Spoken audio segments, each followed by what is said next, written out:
Good evening. My name is Alicia Vondermal, and I am the president of the Rotary Club of Slave Lake. On behalf of our club members, it is my pleasure to welcome you all to our All Candidates Forum for the town of Slave Lake. I want to acknowledge that we are meeting on Treaty 8 territory, and we honor and acknowledge all of the First Nations, Métis, and Inuit peoples who have lived, traveled, and gathered on these lands for thousands of years. This event is being streamed live on Facebook and on YouTube through the Rotary Club of Slave Lake channels. We would like to thank Stage North and Mike Brazeau for the technical assistance with tonight's event. This evening, we'll be hearing from mayoral and councillor candidates as they discuss their ideas on economic growth, tourism, municipal projects, as well as other key issues. The Rotary Club of Slave Lake is a nonpartisan organization. However, we advocate for openness and transparency at all levels of government. At this time, I would like to introduce the chair and moderator for this evening. We are pleased to have Ray Stern with us, a local businessman, home builder, and land developer. Ray has served on many community boards, including the Slave Lake Chamber of Commerce, vice president of the Board of Governors for the Northern Lakes College, as well as previously a town councillor and mayor of Slave Lake. Please join me in welcoming Ray Stern. Thank you, Alicia. I'm honored to be moderating tonight's event for the Rotary Club of Slave Lake. Since the club began in 1998, the Rotary Club has been an integral organization in our community. Their hard work is evident in many projects and events in the region. And in particular, this event this evening has been a lot of work under unusual conditions that's changed their format minute by minute. So it's an unbelievable amount of work to put this on tonight. So I'd really appreciate and thank them for the effort that the club has made to put this event on tonight. Before we begin tonight's forum, I'd like to take a moment to explain the rules of which all of the candidates have agreed. Each candidate will have 2 minutes to make an opening statement. For the question and answer portion of tonight's event, the public have submitted written questions for the candidates. I will ask a question, and 3 candidates will be asked to come forward to provide an answer. Each candidate will be allowed a 2-minute response. Since we have 16 candidates here, we will rotate through the candidates in a structured manner that allows equal opportunity for all candidates to express their views. There will be a second round of questions for the council candidates, and they will have 1 minute to respond to those questions. The mayoral candidates will have 3 questions each with 2 minutes to respond to each question. We've struggled to find a balance, so each candidate will have an equal amount of time and equal number of questions to answer. Because there's so many, we can't have everybody answer every question, so we hope that we found a fair and balanced format for this event this evening. In a conclusion, each candidate will have 1 minute to make a closing statement at the end of the program.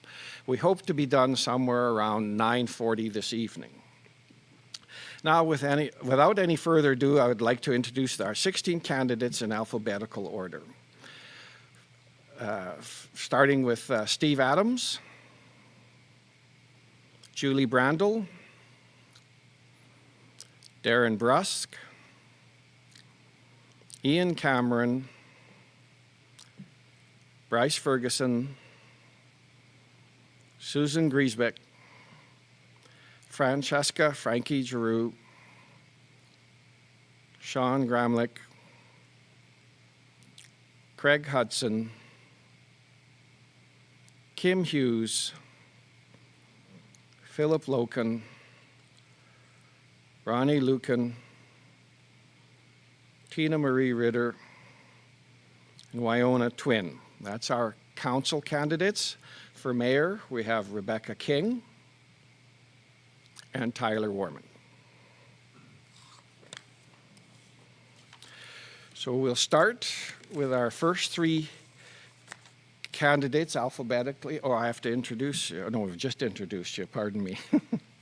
So we'll start with our first question. Pardon? Oh, I'm sorry. I knew there was something that I was missing there. So the welcome speech, pardon me. Wow, I really jumped ahead. I'm not supposed to be the anxious one tonight. You guys are. Okay, we'll start over again. So the welcoming speech these were drawn in random order. And each candidate has been given this. So the first will be Julie Brandel, then Ian Cameron, Tina Marie Ritter, Rebecca King, Tyler Warman, Sean Gramlich, Wyona Twin, Frankie Giroux, Craig Hudson, Ronnie Lucan, Bryce Ferguson, Steve Adams, Susan Griesbeck, Kim Hughes, Phil Loken, and then Darren Brusk. Okay, Julie? Sure. Hi, everyone. For those of you who don't know me already, my name is Julie Brandel. I've lived in Slave Lake for 28 years, and I've been a local business owner for 10, and I've been on council for 8. In the last 8 years, I've seen how resilient our residents are with fires, floods, evacuations, and now the pandemic. I'm proud to say that Slave Lake continues to be my home because of the people that live here. During my time on council, I've sat on almost every committee there is because I believe in order to serve the community well, I needed to know how the town operates. I feel that it's important to understand the bigger picture. It takes consistency and experience because the learning curve is steep and the results are extremely important to our community. During my time as councillor, I have been the chair of the Tourism Society, working hard behind the scenes to put Slave Lake on the map, and I believe we must consistently find creative ways to promote our area. This in turn drives tourism our way and helps with our local economy. So whether it be advocating for beach cleanup, doing familiarization tours, putting on events, I believe we need to be consistently finding ways to draw tourism to our community. Another area in which I was directly involved was doctor recruitment. This required doing a tour with the doctors and their families to show just what Slave Lake has to offer. Economic development is a long game, but extremely important to me. Behind the scenes, we've gotten traction with business and transportation surveys that will give us insight on bringing new industry to our community. To date, we've had approximately 30 business licenses in town. Imagine what we can do with more. 30 seconds. Slave Lake Regional Housing has been my passion for many years. Our focus is keeping seniors healthy during COVID and also being a voice for affordable and social housing. I'm community-minded and will continue to be a strong voice for the next 4 years. Re-elect me and I will advocate for homelessness, stronger economic development, work on tourism, and protecting our seniors. On October 18th, re-elect Julie Brandel. Thank you, Julie. Ian Cameron. My name is Ian Cameron. I'm a long-term resident of Slave Lake. I've been here for over 17 years. I'm currently running for council for the municipal election of the town of Slave Lake. I've been involved in this community the moment I arrived, creating events such as concerts and festivals, something like Sawfest, Slave Lake Music Festival, Bashing at the Beach, sporting events such as Pro Beach Volleyball, tournaments, and triathlon. Very much involved with tourism and marketing in the town of Slave Lake, partnering with Travel Alberta and other associations. I work with all levels of government. I'm very nervous right now, so sorry, it's my first time. I work with Eagle Well Servicing. I'm a longtime volunteer with nonprofit groups, creating associations, and I've been appointed the president and vice president of multiple. I own a company called Cameron Concerts, which has helped with tourism and the economic growth in this area. I've been awarded the Queen Elizabeth II Diamond Jubilee Award, given to me by the Governor General of Canada, recognized from all the hard work that I created for the Concert of Hope. Sorry, very, very nervous here. I have some goals here that I'd like to represent or talk about. I would like to crack down on crime. I'd like to I'd like to help with the homeless situation we have here in Slave Lake. I'm currently on the Homeless Coalition Board. I'm a director, and I'm hoping that I can help out with some of the major decisions with this community. So if I was elected, I would like to help everybody here, possibly I can, and that's all I have to say. Thank you. 30 seconds. Thank you, Ian. Tina Marie Ritter. I've lived in Slave Lake for over 20 years. I've worked in various industries here, including real estate law, having spent the last several years in counting as a legal administrative assistant. I've put in many hours with different organizations here, having been awarded the 2016 Citizen of the Year for my volunteer work. It's very easy for vulnerable youth to fall through the cracks in our society.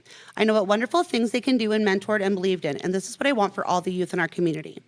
I also believe that families here need to be supported and encouraged so that they may grow and blossom, and know that we can achieve this together through the creation of programs and services that are adapted to our ever-changing society. I believe in supporting our elders, and the respect they deserve is something I will always fight for. Our community comes together and shows them overwhelming support during the holiday season, and I would like to explore ways to have more of that continued support year-round. I passionately believe that we should always strive in any industry to find more efficient and ethical ways to do things, and that we should never stop progressing. Progress drives change. It keeps us accountable and gives us strength. I support sustainable logging, oil and gas, construction, and other industries, and tourism here. There are some wonderful business opportunities coming into our area, and for them to have the best chance of success, I feel like we need to encourage people to make this their home.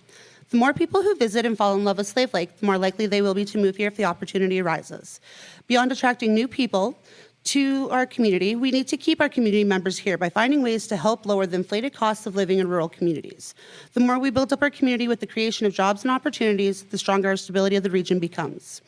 We need better supports in place for those at risk in our community.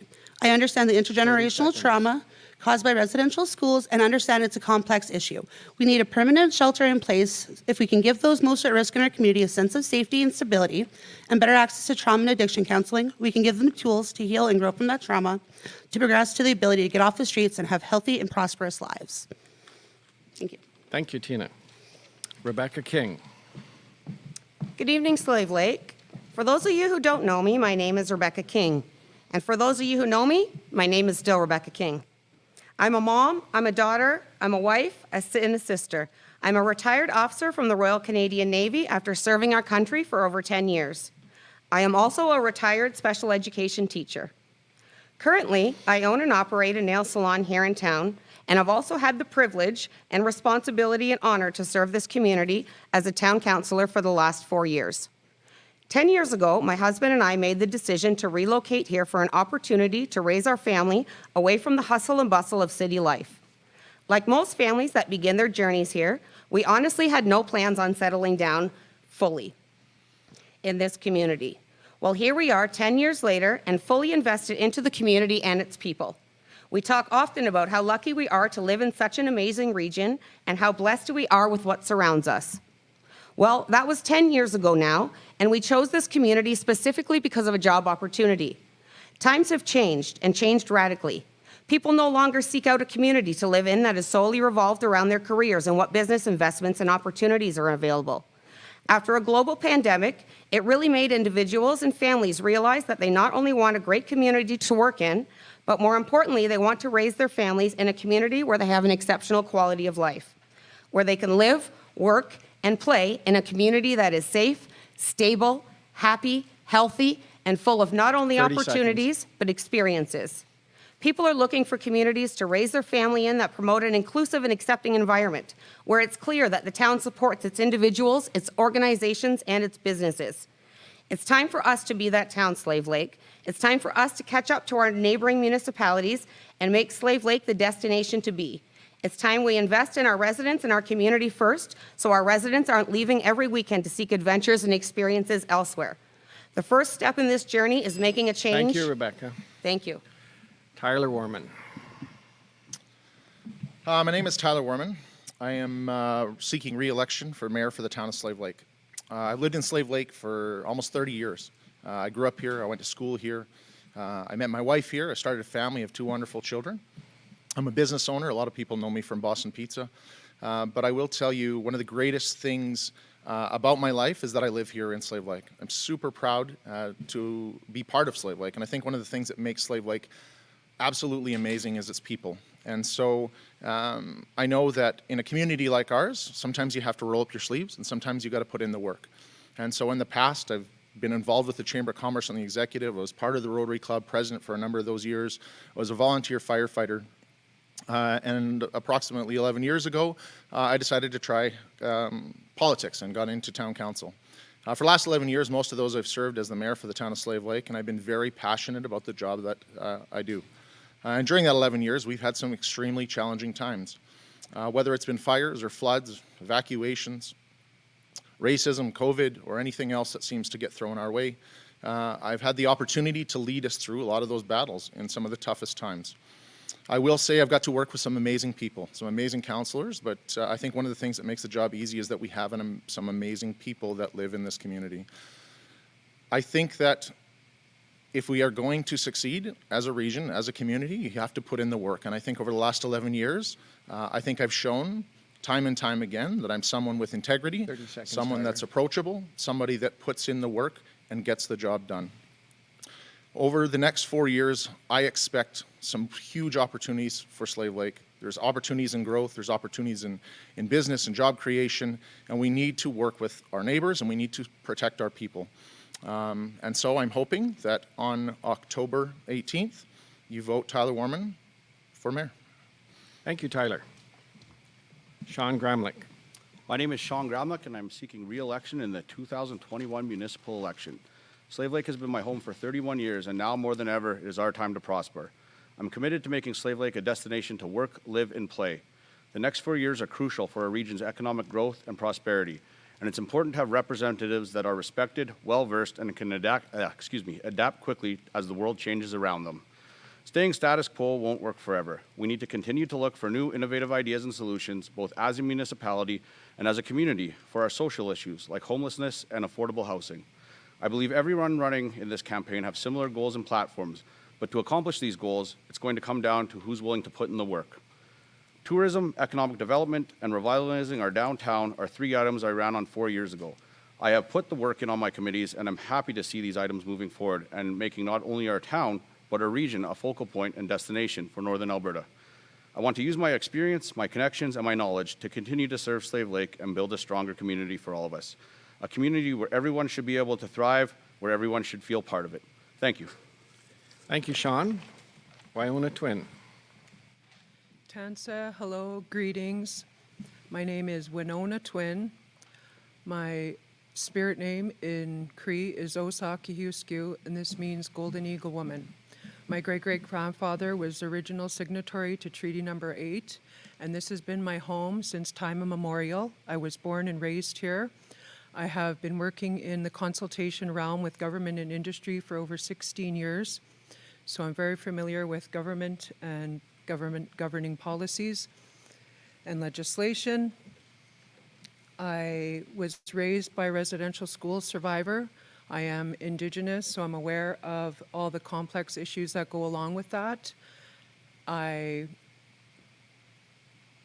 feel that there needs to be some work done with the homelessness. I've already started on the Homeless Coalition, and I will remain there whether or not I get elected, because that's a passion to me.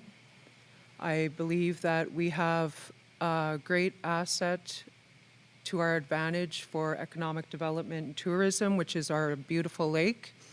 We need to find a balance with that to take care of its longevity and sustainability environmentally and also for economic development.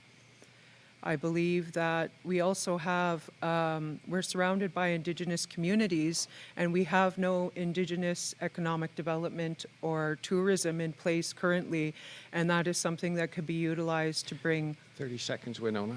tourism and economic development to Slave Lake. Thank you. Thank you, Winona. Frankie Giroux. Thank you to the Rotary Club of Slave Lake for hosting this event, our moderator, Ray Stern, my fellow candidates for attending, and our residents and regional partners for tuning in. I would like to acknowledge our presence this evening on traditional Treaty 8 territory. My name is Francesca Giroux, although some of you know me better as Frankie. I've resided in Slave Lake, an area, for over 10 years, and although I haven't lived here my whole life, Slave Lake is what I consider to be my hometown. After receiving a Bachelor of Commerce degree from the University of Alberta and subsequent Chartered Professional Accountant's designation, I made partner at Nash Giroux LLP and have spent the last 12 years serving our residents. When asked why I chose to run in this election, my first thought is that I believe in this community and the bright future that we have ahead of us. I also believe in my ability to be a part of a team that will lead us in a positive direction and further the strategic growth of our town. As a counselor, I will use my financial background to promote fiscal responsibility and financial education, creating value for residents. I will commit to promoting social awareness and celebrating the diversity of our community. Value is also created through fostering partnerships for family and community services. These services build support networks and connection, which in turn facilitates the retention of our residents. In addition, focusing on the economic development initiatives that have been put into motion with current leadership will allow our town to grow and offer more services and employment opportunities so that we can truly live local. It would 30 be my seconds, privilege Francesca. to serve our residents as a municipal councillor, leading with transparency, open and honest communication, ethical decision-making, and a willingness to learn. Thank you. Thank you, Francesca. Craig Hudson. Good evening, Slave Lake. So I'm honored to run as a counselor here. I originally grew up in the Grand Prairie area, moved here just 2012, 1 year after the fire. I spent a lot of time after the fire working here, and it was apparent watching this community rebuild after that disaster that it was a beautiful town. It was a lot of strong people here, and kind of made it my goal to move here. So first opportunity I took. So you probably know me as the ATCO gas fellow that comes and checks your furnaces and works around town here. I've had a lot of good conversations with people here. I like chatting politics. I'm very chatty. Everybody who's run into me probably knows that. So I've decided to run, and my priorities here would just be to take advantage of this next few years. The economic growth in this province is predicted to be some of the strongest we've ever seen. And I want to make sure our area takes full advantage of that, but also does so sustainably.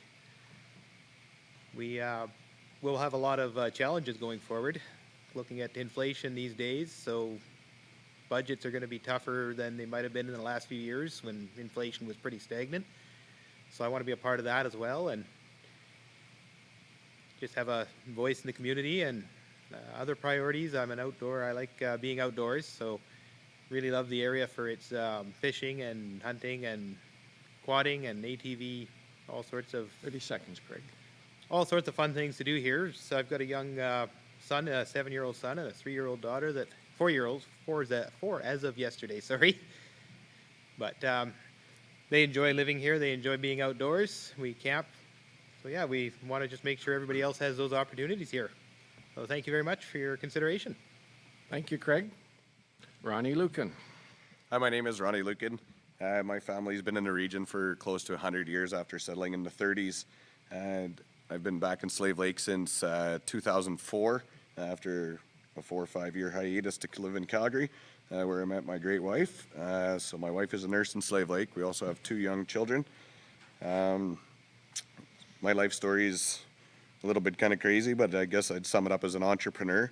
So I feel I can benefit the community as I bring a diversified background in real estate, infrastructure, construction, amongst many others. My community involvements over the years have been numerous, but reffing hockey and being a part of the Slave Lake Fire Department have been a couple of the key ones. A couple of my goals are population retention. It seems like Slave Lake over the years has a lot of good people that do move away. So, you know, to get into fiscal responsibility, to be able to help to make it so when people do retire, they could also stay in the region and be able to afford it. With that, there will be challenges, I believe, in the coming years here with inflation, as one of the other members had touched on. So, but also the sustainability. So we are going to go through good economic times, as all the indicators are showing. But we also have to have it so it is sustainable as well. We can't just look at the next 1 to 4 years. We also have to be planning for the decades ahead. So if you elect me, I'll work hard for you and keep Slave Lake great. Thank you, Ronnie. Bryce Ferguson. Hello. Thank you, everyone, for tuning in. My name is Bryce Ferguson, and I'm running for re-election to Town Council. My hope is that you will trust me with your vote and allow me to represent you for another 4 years. During the last election, I had listed a few items that were near and dear to me, and I'd like to take a moment to explain how I believe I've kept my promises and moved forward on those items. Before I got on council, Devonshire Beach was harrowed once every 3 years. After much lobbying of Alberta Parks, the beach is now groomed and harrowed annually. Parks also acquired additional equipment to increase maintenance, increase signage and wayfinding, and replaced bathroom stalls as well. If re-elected, I will continue to lobby and advocate for the beach. Economic diversification is something that I'm quite passionate about as well. I strongly believe that we could no longer be the town that waits for business to come. This is why I successfully lobbied to establish an economic development program and hire an economic development officer. This was a first for the town of Slave Lake. If re-elected, I plan to continue to support this and further expand for economic development. Another priority of mine was and continues to be fiscal responsibility. I promised that I would review the budget line by line, which is a promise that I've kept. In 2020, there was a 0% tax increase. And during the last 4 years, overall taxation increased at less than half the rate of inflation. I've also been working tirelessly with the Homeless Coalition to find a location for a temporary emergency overnight shelter this winter. I was able to secure donated hotel rooms, a free land lease, and other donations. Subject to permits, zoning, and grant funding, we will have a temporary emergency overnight shelter this winter. Regardless of whether I'm re-elected to council or not, I will continue to work towards a permanent shelter solution. I was born and raised in 30 Slave Lake, seconds, Bryce. and I've experienced Slave Lake as a child, an adult, and now as a father. It is as a father and a husband that I am committed to ensuring that Slave Lake is a family-friendly community. I look forward to answering your questions over the next hour and a half. Thank you, Bryce. Steve Adams. Good evening, and thank you to Rotary Club for hosting the Slave Lake Municipal Election Forum. To start, I would like to acknowledge that we are meeting today in Slave Lake, located within the ancestral and traditional territory of the Indigenous peoples of this area, Treaty 8. My name is Steve Adams, and I am running for Town Councillor. I was born and raised in Slave Lake, and have made Slave Lake my home for 49 years. I have 3 great kids that have grown up here. I hope they will stay in the community as they continue to grow. I started in the oil field as an instrumentation technician by trade. I have owned Specialties Valve in Slave Lake. I eventually made the transition over to Remax Slave Lake, where I now own and operate. I've seen this community through the good times and the bad. I believe that Slave Lake is on the verge of some very good years. I am not only excited for it, but with my experience, well equipped to help drive us forward.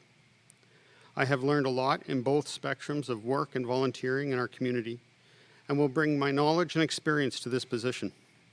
I am no stranger to political life, as I am currently a trustee and chair for the High Prairie School Division, and I hope to transition into town council with the same dedication, drive, and attention to detail.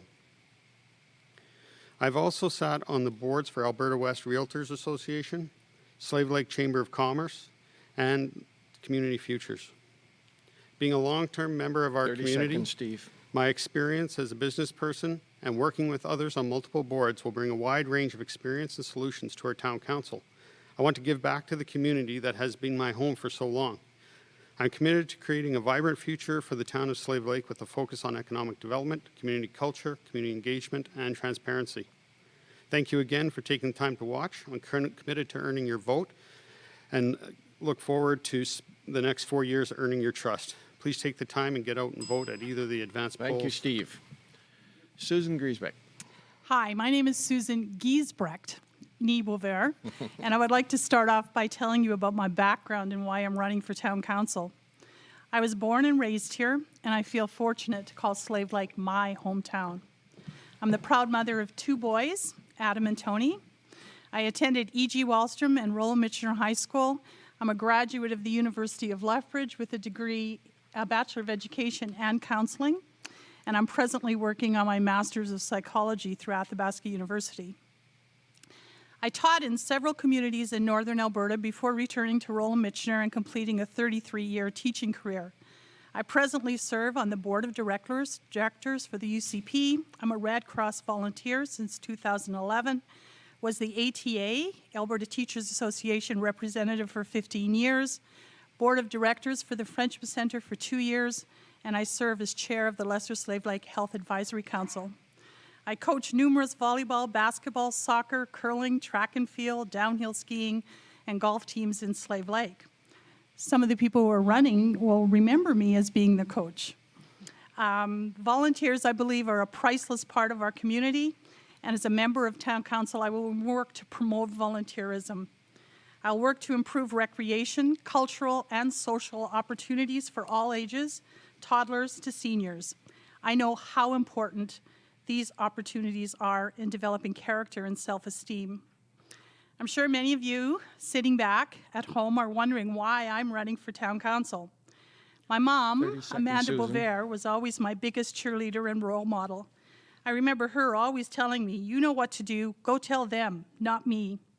She modeled this behavior for me, always speaking up for the downtrodden, single mothers, addicted persons, Native people who are caught up in the court system, the poor and underrepresented. She spoke up, she took action. And from her, I learned to set goals, take action, and have become a more confident person. It is this attitude and action. Thank you, Susan. Thank you. Kim Hughes. Good evening, everyone. My name is Kimberly Hughes. I am a long-term volunteer within our community and have served on many boards, including the Slave Lake Chamber of Commerce and the Regional Tourism Society.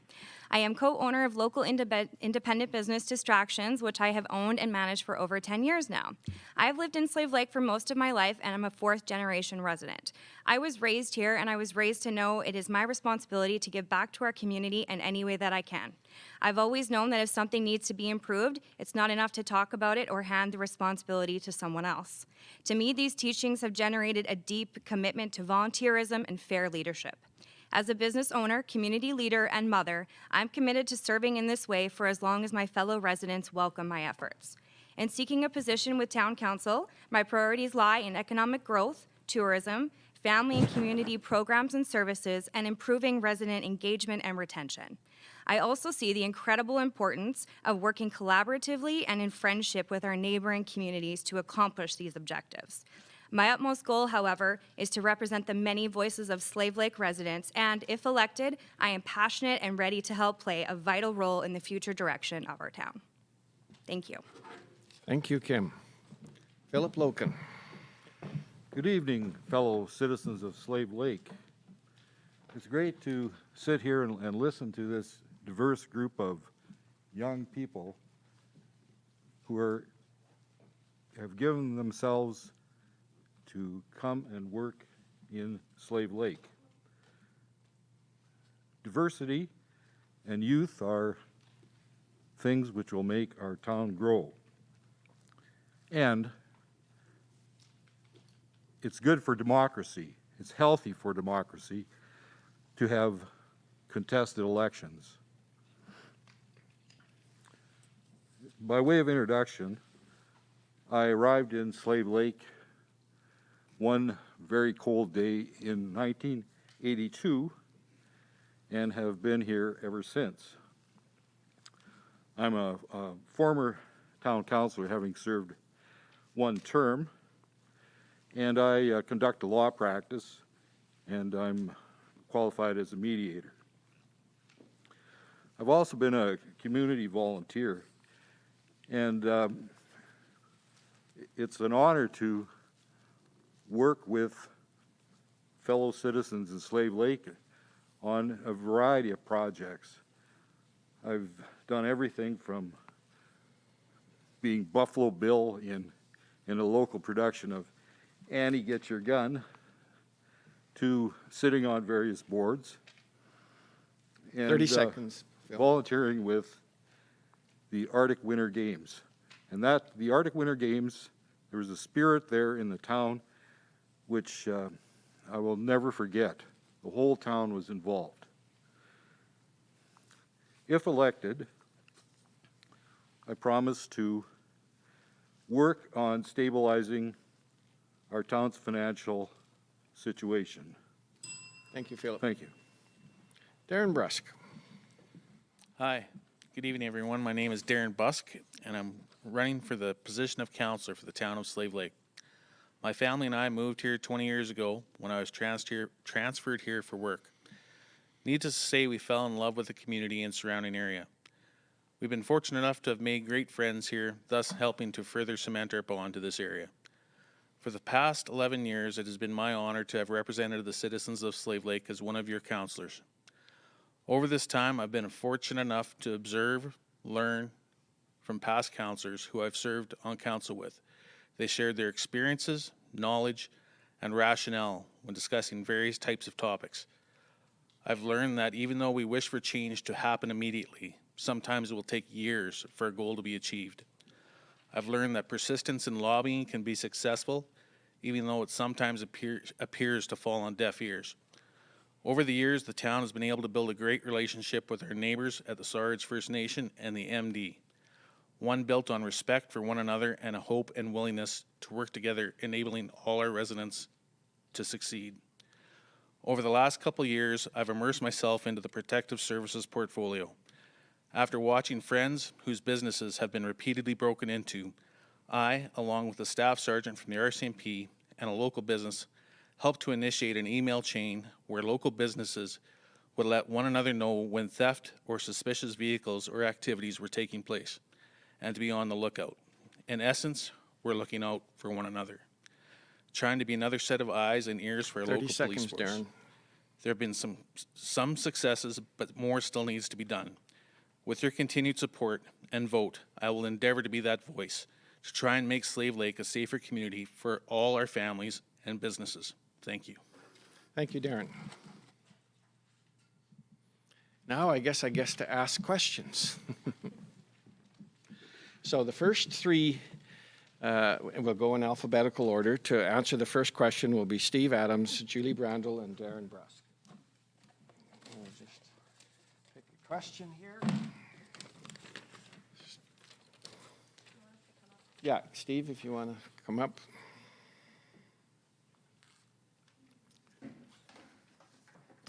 The play parks in this town are outdated and have been forgotten. Not one park has proper washrooms with running water.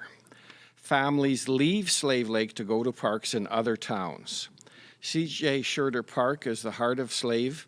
It's beautiful, but it needs a desperate update to the play equipment, the water park, and maybe some actual washrooms that can't be tipped over. I understand vandalism is a problem. One idea would be to lock the washrooms at night. If you are elected, what are your plans to upgrade our play parks? Thank you for the question. Really, this comes down to us taking pride in our community. We need to attract people and businesses to our town that want to stay here, and our parks and how our public services are directly affects that. Not only will it encourage people to come, it encourages people to stay. It increases our tax base and improves all sorts. Our community culture is so important to what makes this community a place you want to live, that it ties into all our community activities, our block parties, our arts, culture, everything can be held at, not only in other spots in town, but also at the parks themselves. C.J. Schurter Park, like you say, being one of the main ones in town. One of my main goals would be to embrace what the people are wanting with their community culture so they can take that pride. I believe that creating the opportunities to help develop those assets is significantly important. Great things happen when we can come together as a community and move forward together. The amount of money that it would take to advance some of those projects is well worth the investment, and our returns on that will be paid forward. It ties into not only our culture, but in economic development, like I mentioned. 30 seconds. There are so many ways to approach this that I believe my range of experience would allow me to play a valuable role on the town council as our community moves forward. Thank you again for the question. Thank you, Steve. Julie, would you like me to repeat the question? If you don't mind. Okay. The play parks in this town are outdated and have been forgotten. Not one park has proper washrooms with running water. Families leave Slave Lake and go to go to parks in other towns. C.J. Schurter Park is in the heart of Slave. It's beautiful, but it needs a desperate update to the play equipment, the water park, and maybe some actual washrooms that can't be tipped over. I understand vandalism is a problem. One idea would be to lock the washrooms at night. If you are elected, what are your plans to upgrade our play parks? Well, one of the things that I have definitely learned as I've been on council was that things take money. You know, we hear time and time again that other communities have better parks than we do. We have been putting hundreds of thousands of dollars of photo radar money into those parks, so it doesn't come out of the taxpayers' money. But it does come down to community pride, and those washrooms, we took a tour of the Alberta parks the other day and went down to Devonshire Beach, and we were told those washrooms cost $90,000 each. So, you know, that money has to come from somewhere. And unfortunately, we just don't have that magic pot of money. So we've been relying on photo radar in the past, and I'm hoping that will continue so we can continue to put money into our parks. Thank you, Julie. Darren, would you like me to repeat the question? Or I'm good, thank you. Okay. So over my 11 years, we've actually been able to do a recreation master plan, which has laid out priorities of what has to be done, when has to be done. It is a very detailed master plan. It would be nice to be able to go and build a new water park. It'd be nice to have a new skateboard park. Like Councillor Brandel said, we do have fiscal restraints, but every year we try and put money back into the parks. Right in the last couple of years, we've done upgrades to Nacho Park. CJ Schurter Park got an overlay of the rubber matting a number of years ago. It'll have to be looked at again. We've got a swing over there that is for people with disabilities. We have to look at adding to all of our parks, not just singling out one. I know E.G. Wallstrom, places like this, all these different parks need stuff. Hilda Eben, pardon me, and along with Nacho Park is ongoing. We have another top park that we've been doing some renovations in, and I believe that ongoing maintenance has to be done to these parks to keep them up and going. We do have vandalism in this community. Unfortunately, we lost a part of our equipment this year at the park, and it's difficult to 30 keep seconds, Darren. spending money and not having the ability to enjoy the money that is the equipment that we've bought with that money. So going forward, we will try to endeavor to add pieces, but like I say, it all can't happen at once, and we have to do it with fiscal restraint. Thank you. Thank you, Darren. The next three will be Ian Cameron, Bryce Ferguson, and Susan Giesbrick. Mix them up good here.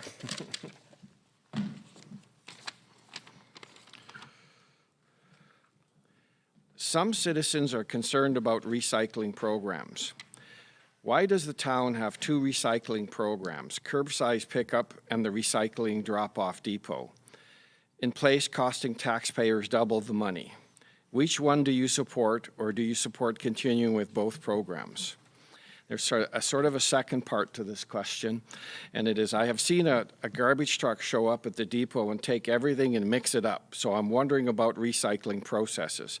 Are the things we sort and drop off at the recycling depot going to the recycling facility or to the dump? Ian. That's a good question. The environment is changing faster than we can manage. When it comes to recycling, we need to find a way to sort it faster and easier. Basically, sorry guys, I'm really nervous here. Okay, take a breath. Well, basically, if we can strengthen the community recycling program, challenging opportunities, basically if we can find a better way to be able to sort it faster and manage a bit better. Basically, I know a lot of times when recycling is mixed with the other, they just bring it to the waste management and the recycling just is garbage. So I think if we have a proper way to sort it faster and better and probably a proper facility where we can do it all in one will probably help. And it'll probably cut down on, well, if we cut down on the separation time, cut down on the recycling rate. Sorry, I'm mixing up here, but I think we should just have a different way to doing it. Basically, if we had a proper facility where we can manage it all in one. Good. Thank you, Ian. Bryce, would you like me to repeat the question? Yes, please. Okay. Some citizens are concerned about recycling programs. Why does the town have two recycling programs, curbside pickup and the recycling drop-off depot, in place costing taxpayers double the money? Which one do you support, or do you support continuing with both programs? I have seen a garbage truck show up at the depot and take everything and mix it up, so I'm wondering about recycling processes. Are the things we sort and drop off at the recycling depot going to recycling facility or to the dump? Okay.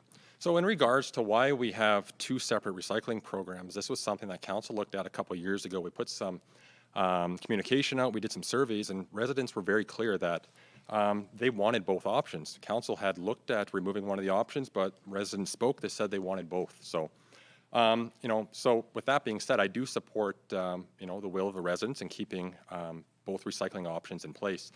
I do believe that recycling is a good thing, but however, there is an issue that recycling is largely a commodity-based market, and Canadians often don't recycle properly.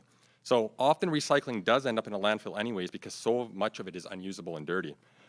I support the 3 Rs, the reduce, the reuse, and recycle, but we do need to make sure it is actually making sure it is actually making an impact and it is not just a feel-good item. Thank you, Bryce.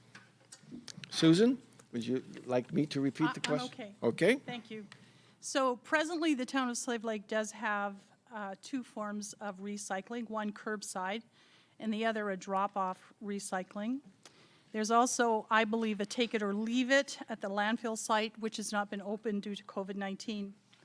Just to give you some background, I did some research, and China has placed an import ban on scraps and recycled materials from Canada and also the United States. So if the town is forced to crunch the numbers when it comes to pick up, organizing, or transporting recycled material to the city, it's difficult to support both options.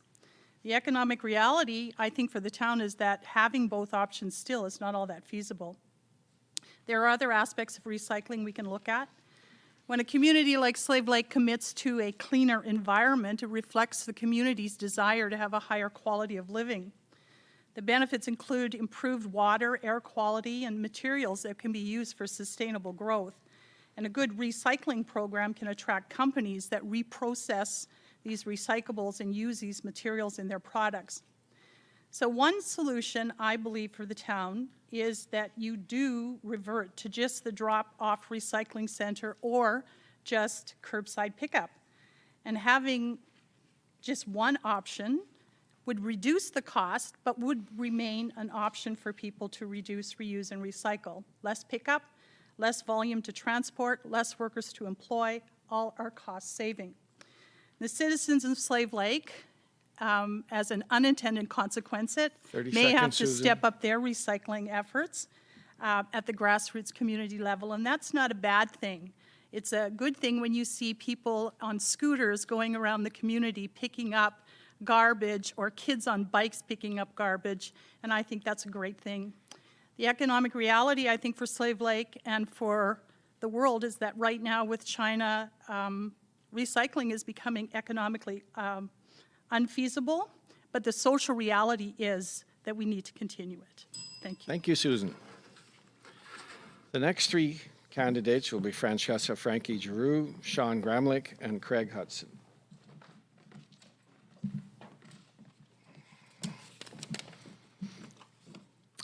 Okay, many people are concerned about taxes. Our land taxes are high compared to other municipalities, so how are we going to curb spending?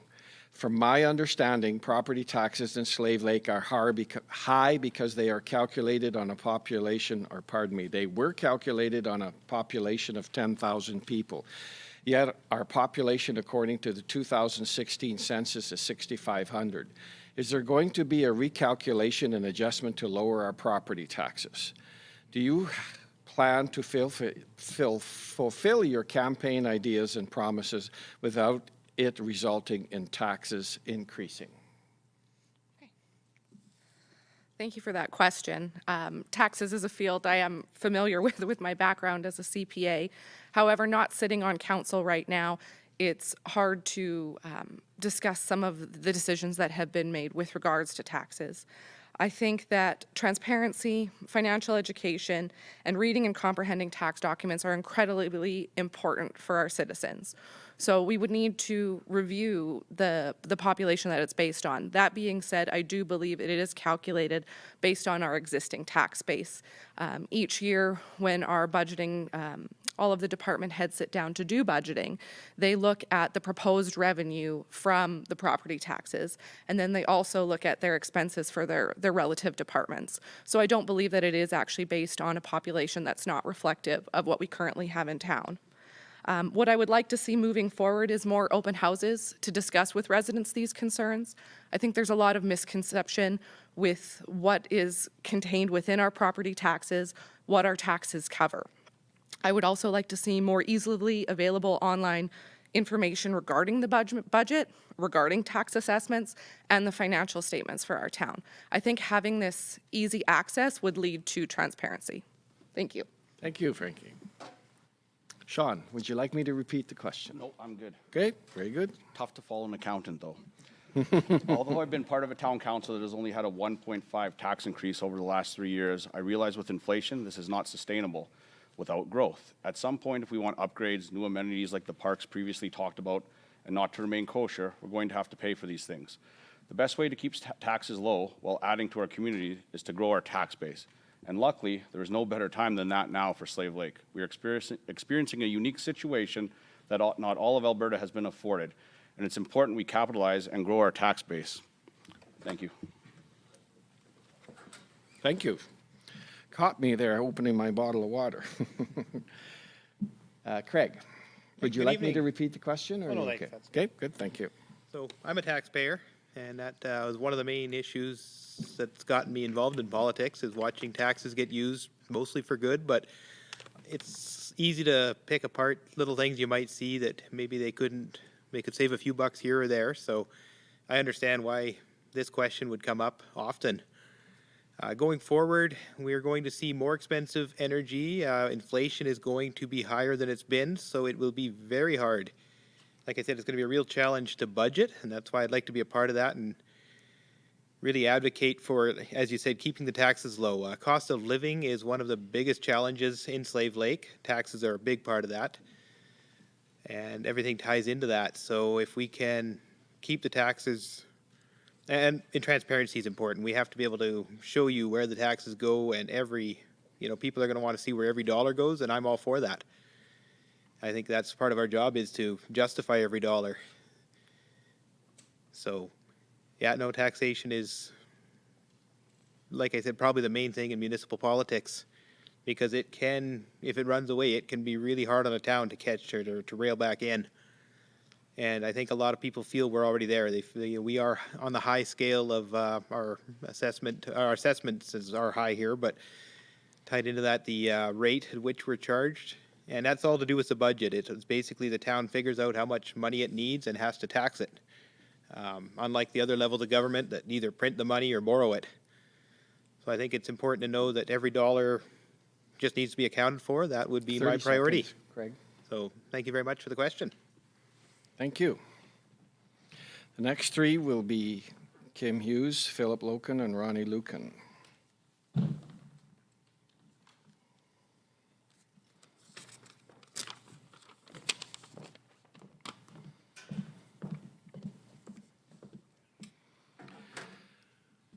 Our town is in a beautiful area with a forest and beach nearby. Is there a way that the MD in town could collaborate to provide designated OHV trails and a staging area to encourage tourism in our natural areas? At present, ATVs are not allowed in town limits. Will you look into the possibility of riding our ATVs from our homes to the nearest trails? Kim. Great. Thank you so much for the question. So yes, we live in an amazing region that I feel like has a lot of tourism opportunities available to it.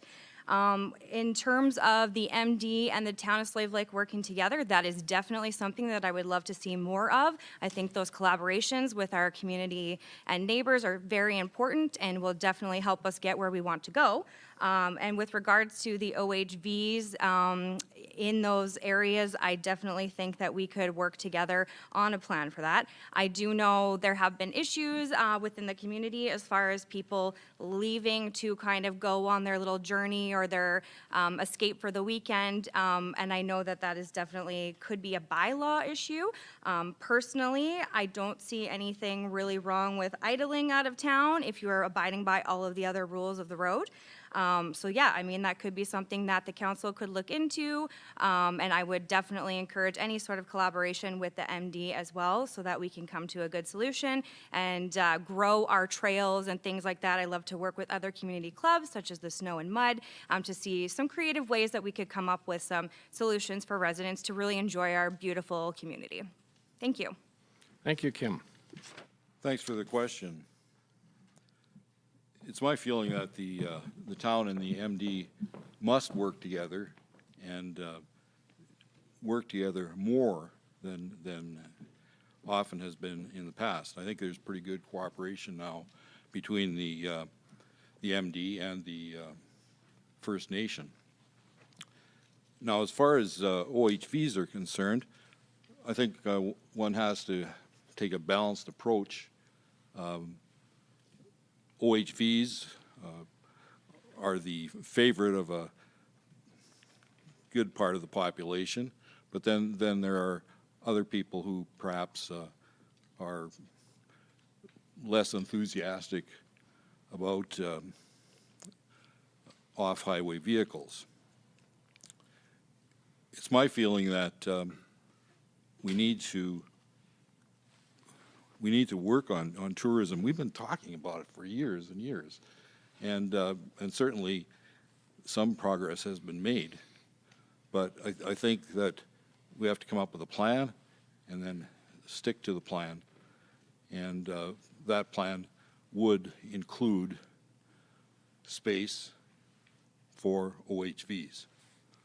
Thank you. Thank you, Philip. Would you like me to repeat the question? Okay. Our town is in a beautiful area with the forests and the beach nearby. Is there a way that the MD and the town could collaborate to provide designated OHV trails and a staging area to encourage tourism in our natural areas? At present, ATVs are not allowed in town limits. Will you look into the possibility of riding our ATVs from our homes to the nearest trails?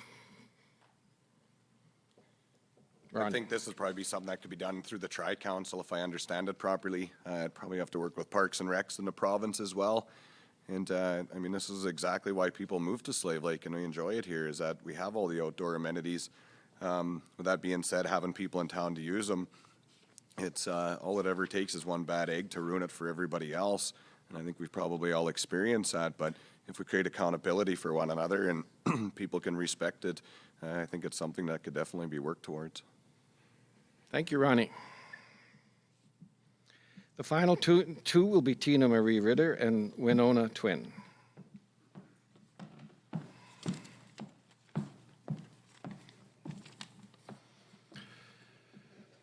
The petitions about highways did nothing for Slave Lake, and other communities have much better highways than we do. How did you hold the province, I guess it should say, how would you hold the province, the provincial government accountable for infrastructure like highways when we seem to just get lip service and are left to deal with massive potholes? Interesting question. I think that one thing we also have to keep in mind for our area is that we do have a lot of swampy area. The actual terrain is hard to keep roads on. You mix that with heavy traffic from all the different industries, it does increase the hardship on our roads. So I do think that we need to continuously not only bring the provincial government to be aware of the state of the highways, but I think that we also need to hold individual industries to do their share too for the highways. We do see it quite regularly with different areas outside around Mitsu, stuff like that, where you constantly have bigger traffic. There is a certain amount of wear and tear that certain industries give, and I think that we should look at different areas, possibly with the winter weights on sooner or later. And also just to ensure that all the vehicles that are traveling on the highway are suitable to be on the highway. Lack of chains on some, to ensure that we're using the best kind of building processes for our areas, including areas where there's constant washouts, like Highway 88 is a constant issue. We should really be looking at the water flows and how that's affecting the roads and the long-term durability of them. Thank you, Tina. Would you like me to repeat the question, Winona? This is a great question, and it's something that I have been thinking about myself. I think that we live in an old lake bed, like Tina had said earlier, and so understanding the terrain and the ecosystem that which we live in, I think that currently our road infrastructure is not, it's not good for long-term sustainability, and I think we need to look into different ideas and approaches. I know that there is other places that use recycled tires as a base that can move with the earth. So I think that we need to look into alternative measures for long-term sustainability, and there is different options out there in the world, and we just need to find what would work best here. Thank you, Winnow. Okay, that brings us to the end of the first round of questions for our council candidates. We'll now move to questions for our mayoral candidates. So I'll invite the two candidates up, one each to each microphone. And I guess we'll just start alphabetically as we've done with our council candidates. So the first question, COVID and the uses of vaccines is an issue that has caused great division everywhere. Are you prepared to declare your vaccination status and your position on COVID vaccination to show local leadership during the time of crisis? This is kind of a three-part question, okay? Do you agree with the upcoming federal mandatory COVID-19 vaccination requirement? Will you support a similar requirement for the town of Slave Lake employees and councillors? And finally, do you think there's anything you can do to bring us back together? Rebecca. So when you take on a role as an elected official, sometimes your own personal opinion kind of goes with the wind. The role you take on is to represent all of your community members. I have to respect everyone and everyone's opinion. Throughout this pandemic, I have relied heavily on our administration to provide us direction and action. They are the individuals that receive the in-depth information, and they are the ones sitting and meeting with provincial and government and federal officials on a weekly basis. What they say matters, and what they say decides the direction I normally choose to take. So far, as a community, we have followed the provincial mandate since the beginning of the pandemic. With the help of our administration, my plan is to continue down the same road that we have been continuing down before. Our staff are the ones that know the intricacies of all of our facilities. They're the ones that know what is involved with a vaccine passport. To move on to the first part of the question, am I willing to... Are you prepared to declare your vaccination status and your position on COVID vaccination to show local leadership during the time of crisis? It is no secret. I am vaccinated. I don't have a problem releasing that information. I do think it's a personal choice that everyone has. For the safety of the community, like I said, we are putting things in place that I think will always put the members of the community first. That is the utmost priority of town council. Is it 30 seconds, Rebecca. Something that I believe that should be mandated within our workers? Again, that's something I believe personally administration needs to help us work through as leaders. Being a leader doesn't mean you make the final decision. Being a leader means you talk to your people and you become engaged and collaborate with everyone to get a decision for the best intent of the community and its residents. Thank you, Rebecca. Tyler, would you like me to repeat the questions? Sure. Yeah, let's do it. Okay. COVID and the use of vaccines is an issue that has caused great division everywhere. Are you prepared to declare your vaccination status and your position on COVID vaccination to show local leadership during the time of crisis? Do you agree with the upcoming federal mandatory COVID-19 vaccination requirement? Will you support a similar requirement for the town of Slave Lake employees and councillors? And finally, do you think there's anything you can do to bring these two sides together, to bring this back together? Okay, nice, easy warm-up question. Okay.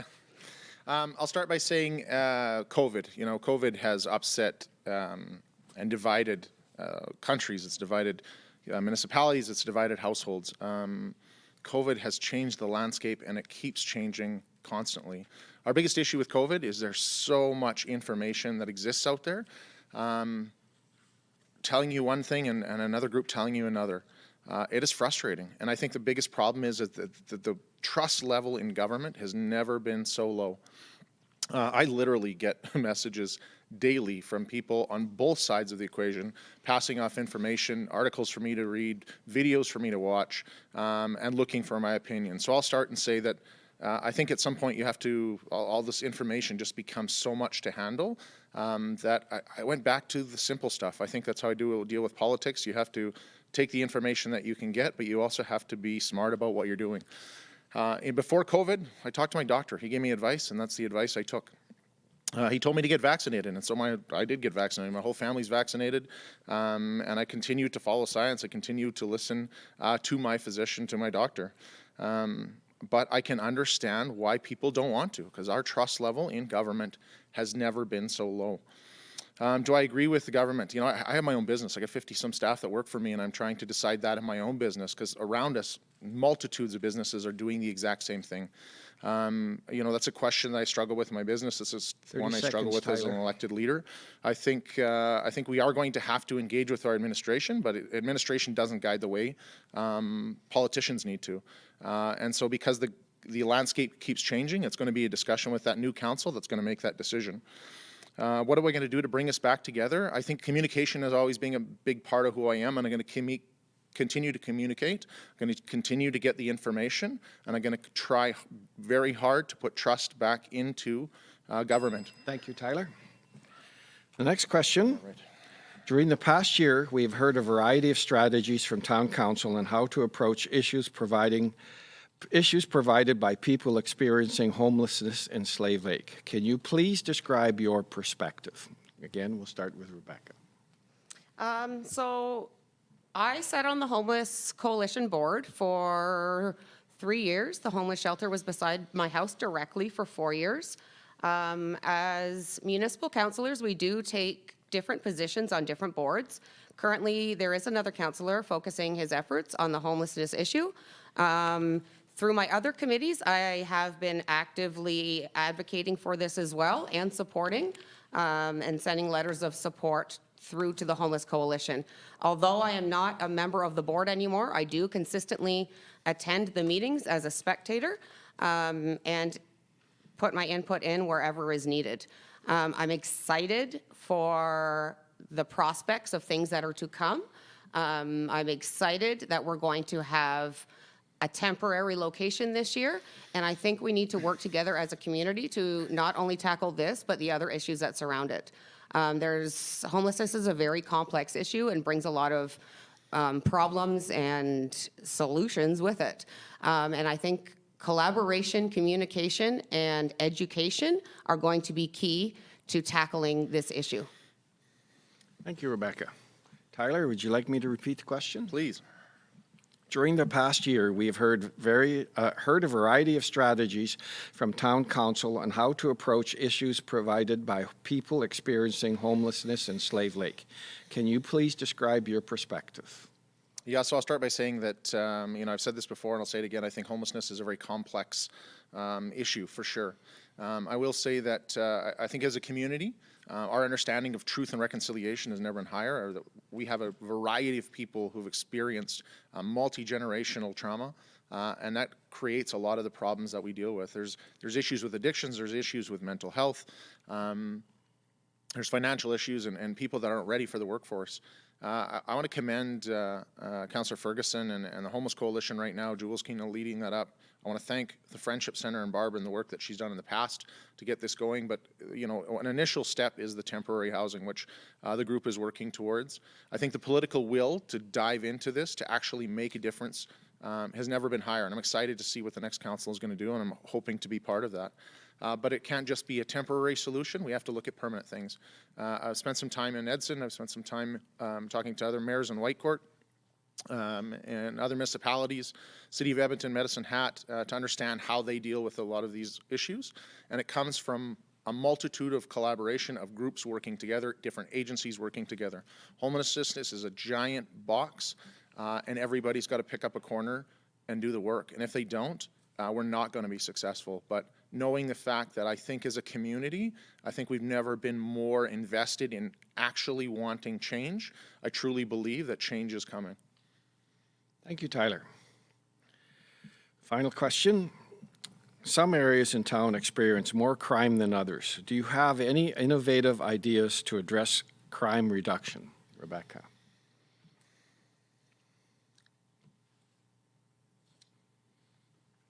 Thanks for that question. It's no secret that rural crime in Alberta is at an all-time high. We see about it and hear about it daily in our own small town. But what can we do as a municipality to curb some of this criminal activity? The single most effective way to be proactive when it comes to theft and criminal activities occurring on our streets is simply by having more eyes, ears, watching and listening and reporting. There are many ways to accomplish this. However, we need to maintain fiscal responsibility while doing it. As a municipality, we pay the full costs of our local RCMP members. They have their own rules and their own regulations put in place, and we're at a level now where if we were to hire another RCMP member to our detachment, we reach the next level in their member supervisor ratio that we would then have to add another supervisor to our detachment as well. Therefore, as a municipality, this just isn't a realistic financial possibility at this time. What is a possibility, however, is hiring a third community peace officer that will be patrolling our streets at night, collaborating and supporting with the citizens on patrol to get even more eyes and ears out there. We also really need to crack down and start enforcing on our municipal curfew bylaws for minors.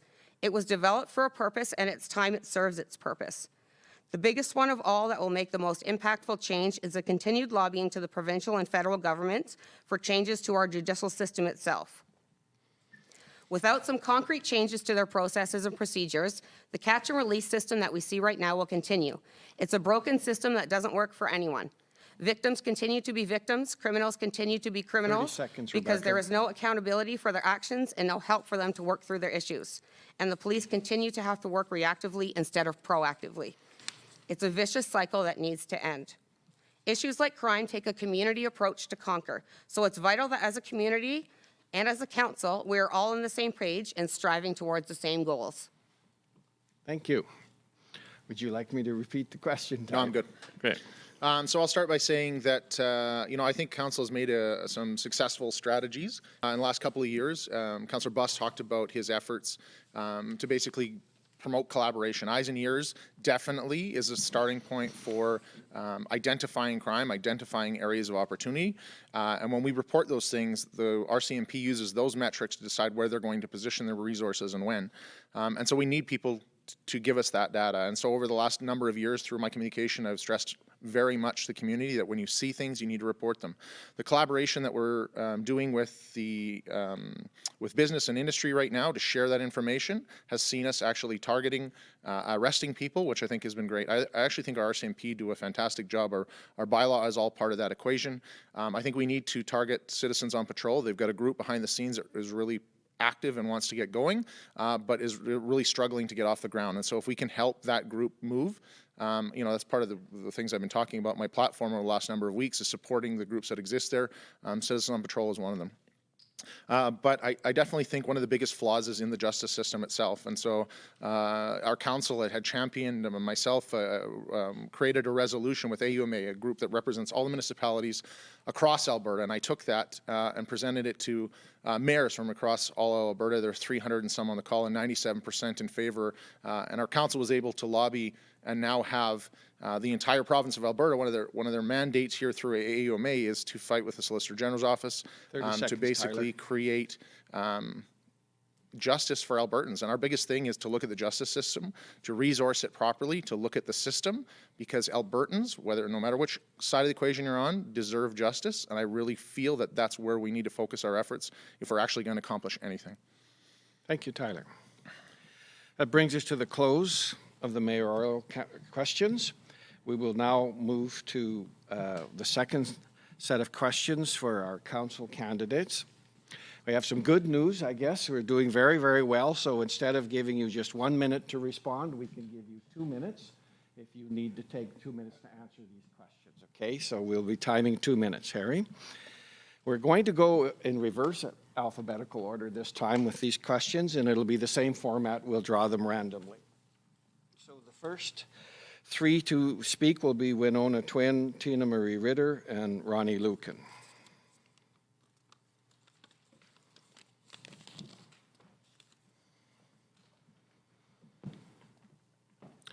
What plans do you have to revitalize the downtown area?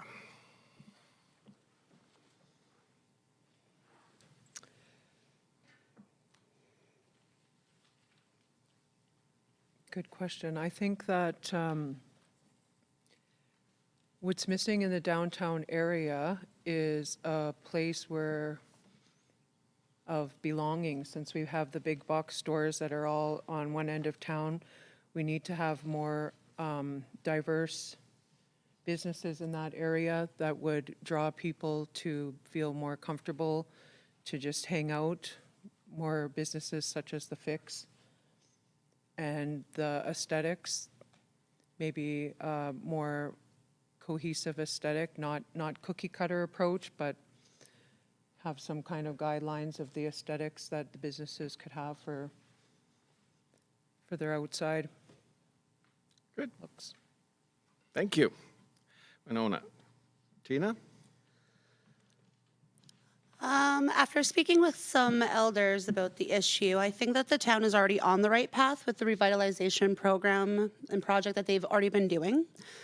It has been told to me that more people would like to see more benches and places for people to sit, and I agree. I think that if we're going to take all this time and money to make Slave Lake and downtown a nicer place to walk around and to look, then why not give people places to sit and enjoy that scenery and that background? I also think that with us having about 2 years of not being able to hang out face to face and have conversations, that now more than ever we do need to encourage people to be able to sit down, have a conversation, enjoy this beautiful landscape and scenery that we have surrounding us.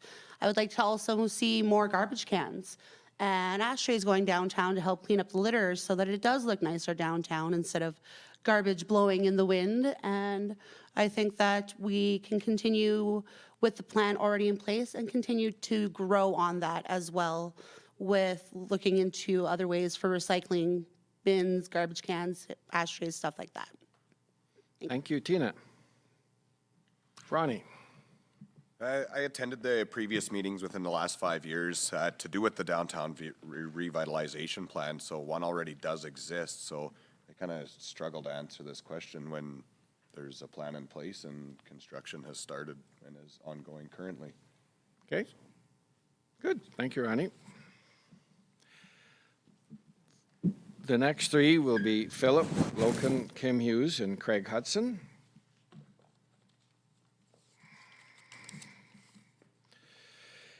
As many have stated, shopping local is what keeps our community and our town strong. What strategies do you plan to encourage and build up local businesses and make it easier for them to succeed? That's a tough question because we're competing with the city in a lot of areas. It's my view that we need to support our Chamber of Commerce in working with local business people to bring in other business people. I think one of the things in this town is that we've had a hard time attracting younger people to come and live and work in Slave Lake. I think we need to have perhaps another task force to look at what businesses could be brought into Slave Lake, which would make Slave Lake a unique place. Thank you. Thank you, Philip. Kim? Can you repeat the question, please? Certainly. As many have stated, local shopping is what keeps our community and our town strong. What strategies, we'll try this again. What strategies do you plan to encourage and build up local businesses and make it easier for them to succeed? Thank you so much for that great question. So I have a lot that I could say about this one, just based on a lot of my previous knowledge with the Chamber of Commerce that I currently sit as the executive admin. Several years ago, we actually did a lot of business surveys of businesses in the community, and a lot of the feedback was very much the same about barriers to business that current businesses are facing. Some of them are in terms of licensing, planning and development. They feel that there's excessive red tape that makes expanding their business in even a small way or advertising to be very difficult. So I would definitely want to review those as a council and see what kind of strategies we could set forth, what kind of new ideas we could come up with to encourage business here, enhance it in our region. And to that effect as well, I think we have so much opportunity here for new industry, for lots of types of growth, but I do think we need to start internally with our own review of what we're doing with the businesses we already have, make sure that they're supported as much as possible, and then I would like to see us expand out further after that point. Thank you. Thank you, Kim. Craig, would you like me to repeat the question? No, that's fine, thanks. Okay. So I think, truth told, we have one advantage already, which is geography. I grew up in a town, Beaver Lodge, about half an hour away from Grand Prairie, so it was obvious it was much harder for them to keep any sort of business because Grand Prairie was so close. We're a solid 2 hours away from the city, so that's already to our advantage. We just need to talk to the businesses that are successful here and see how they're doing it, and if the businesses come to us and tell us they're having trouble, work with them. Certainly, the key of government isn't to try and manage every little thing. It's to build a community that they can grow in. The businesses want to come here and grow in. We don't have a lot of vacant buildings. We have a few. But certainly, I've seen far worse in other communities. So I think we go in the right direction with that. I think we just keep working on keeping our town open for business. Encourage it. We have a great number of people who live here. We can work to see how to make sure there's employees for these businesses. That's one of the biggest struggles they're probably having right now is, and again, that ties into if housing is too expensive here, when people get old enough to leave home and if they can't afford a house here, they will go to another city or another town. So again, it ties into affordability, cost of living. Try to keep that from going up, keep it, if we can make it go down, that will help businesses here. 30 seconds, Craig. Yeah, so definitely a priority though. We've got a lot of industry around here, but we certainly have a lot of good restaurants. Give a shout out to Susan's Kitchen, opened up in the last 2 years during this pandemic and has done quite well by just rolling with the times, and plenty of other restaurants around town. There's, obviously looking at me, I have no trouble keeping the weight on, so give you all a shout out really. So we're doing good that way. Thank you very much. Thank you, Craig. The next three would be Sean Gramlich, Francesca Giroux, and Susan Griesbeck. What do you have any ideas about how we could reduce litter in our town and beautify our streets? Geez, ideas about reducing litter. I guess I have some follow-up questions, but just litter in general, just be a better citizen and pick up after yourselves. If we're talking about stores, maybe have store owners take care of their own properties and encourage their patrons to clean up after themselves, but no real bold stance on litter. That's all. Okay. Thank you, Sean. Francesca. Thank you. So I think one of the biggest things, and this has been one of my campaign platforms, is education of residents. I think especially engagement and education with high school students regarding littering. I know that they do happen to frequent a lot of our local establishments at lunchtime. I think we could also take a look at having spring cleanup, but potentially bringing all 3 schools in on a regular basis as a community project that would potentially satisfy volunteer hours. So this would teach responsibility and being a productive citizen. We could have our students witness the impact of littering. I think this would facilitate collaborations with the school division and instill a sense of community and personal responsibility and basically being a global citizen within the next generation. Thank you, Francesca. Susan.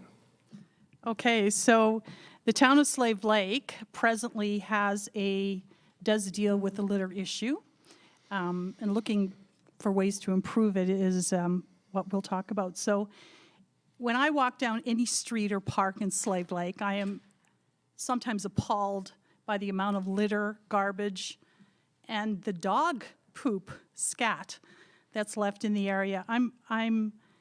It absolutely amazes me. So litter around certain areas can impact housing prices and the well-being of people in our area, so it's something that the town does have to look at. So town council, I know, already invests a lot of money in machinery to clean up the town. They have vehicles that brush, suck up the dirt, wash our streets. I know that town council supports a beach day to clean the beach. I know that Bryce Ferguson was a huge part of this, and hopefully that continues. I know the town and businesses place litter bins. They cost a lot of money to purchase, install, empty, and maintain. Garbage pickup, recycling is done. Those things have to continue. The Alberta Highway cleanup program in May is also supported by the town. I'd like to see that continue. The town has an anti-littering bylaw that is not enforced, and I'd like to see some of that enforced, especially in some areas that are obvious areas where kids are littering, such as the park where the skateboard takes place. 30 seconds, Susan. So the council needs to consider how the services around litter can be delivered differently and more economically, as well as try and maintain the present services. Streets clean of litter will help our citizens feel safe, protect the environment, and improve the health and well-being of our citizens. Lastly, I think the point I want to make is people need to be part of the solution, not the problem. So put your trash where it belongs. Thank you. Thank you, Susan. The next three will be Bryce Ferguson, Ian Cameron, and Darren Brusk.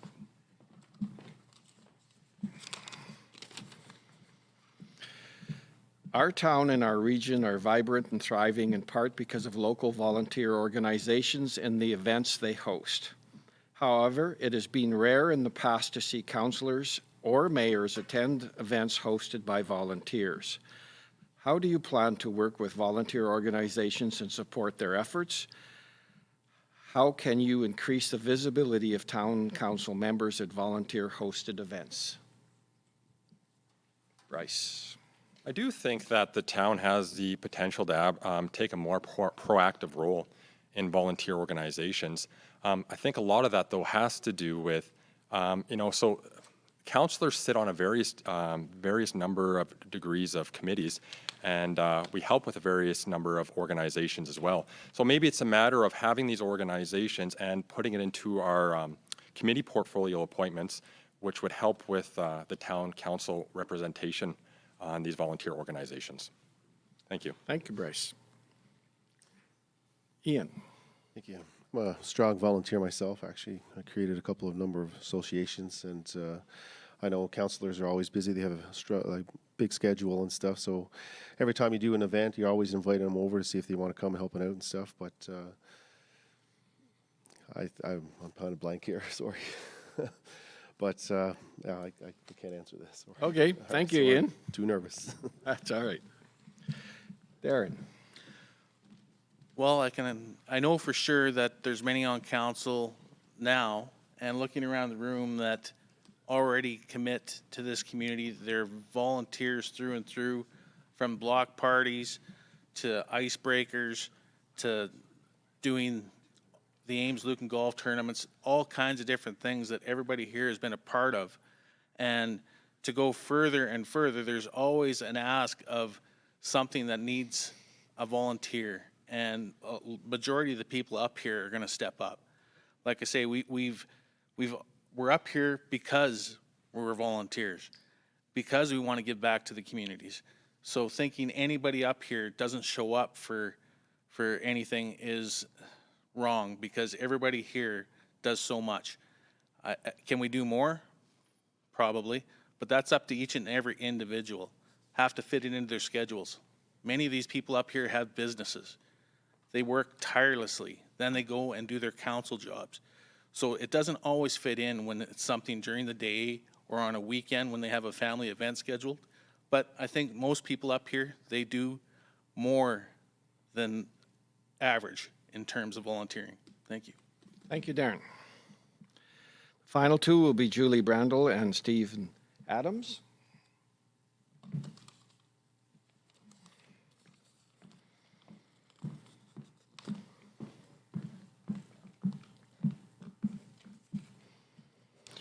During part of the summer, the Visitor Information Center was closed. Then the Tourism Society hosted a successful all-in weekend in late August, partially funded by generous donations from local businesses and municipal governments.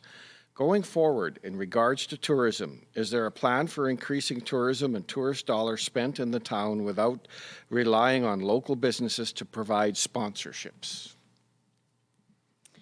I actually chair the Tourism Society, so I appreciate the question. We've been working with Travel Alberta and doing a lot of the scenes behind, a lot of work behind the scenes. So we're trying to do a promotion for Slave Lake. We're updating the ATIS listings within Travel Alberta to promote our local businesses and tourist operators and literally put Slave Lake on the map. It puts local businesses on TripAdvisor and helps them get more Google searches. So we're really excited about working with that one. Working with Travel Alberta as well on experience packages. It's kind of the chicken or the egg thing, because when you want to bring people to town for growth and for tourism. However, what do they do when they get here? So if we're trying to work with local businesses on the experience packages on when they get here. Travel Alberta also has a red tape reduction department that we've lobbied for the beach cleanup and forming partnerships with parks and the government. We're working on data with from the All-In event and the economic calculator with Travel Alberta. This data will help us with future grants for the town and for tourism. We tried to do familiarization tours. COVID kind of put a cramp on that this year, unfortunately. But the goal was to bring frontline workers to show them the beach, the campgrounds, the boat launches. So the frontline 30 workers, seconds, Julie. waitresses, and the store clerks get the question, what is there to do in Slave Lake? We can actually show the frontline workers, and then they can actually have that experience and tell the tourism when they get here. And then as the last one that we did was, because the tourist booth was closed and we couldn't do the FAM tours, we created a list that was called Top 10 Things to Do in Slave Lake. And it was a brochure that we put in restaurants and campgrounds and hotels for a takeaway. Thank you, Julie. Steve, would you like me to repeat the question? Yes, please. Okay. During part of the summer, the Visitor Information Center was closed. Then the Tourism Society hosted a successful all-in weekend in late August, partially funded by generous donations from local businesses and municipal governments. Going forward, in regards to tourism, is there a plan for increasing tourism and tourist dollars spent in our town without relying on local businesses to provide sponsorships? The idea behind the All-In event, it was a collaboration amongst multiple organizations to bring that to fruition, not just one. The idea of having these collaborations ongoing, having it be a grassroots idea, expanding from the block party, from Stage North's interaction, all this stuff being brought together into one. It shows how that cooperation was there. The need for this to go forward, I think it needs to grow from there and move up and on. It not only helps us with our community culture, which I'm really a proponent for, but also in our economic development. It helps with our sustainability by providing a place where people want to have their kids, their families continue on. And having it just funded by one group has not worked in the past. Having these events funded by multiples and cooperation and sharing of volunteers, it ties into so much of what we in Slave Lake stand for. There's so much that can come out of this, and the growth and the sense of community that comes from it.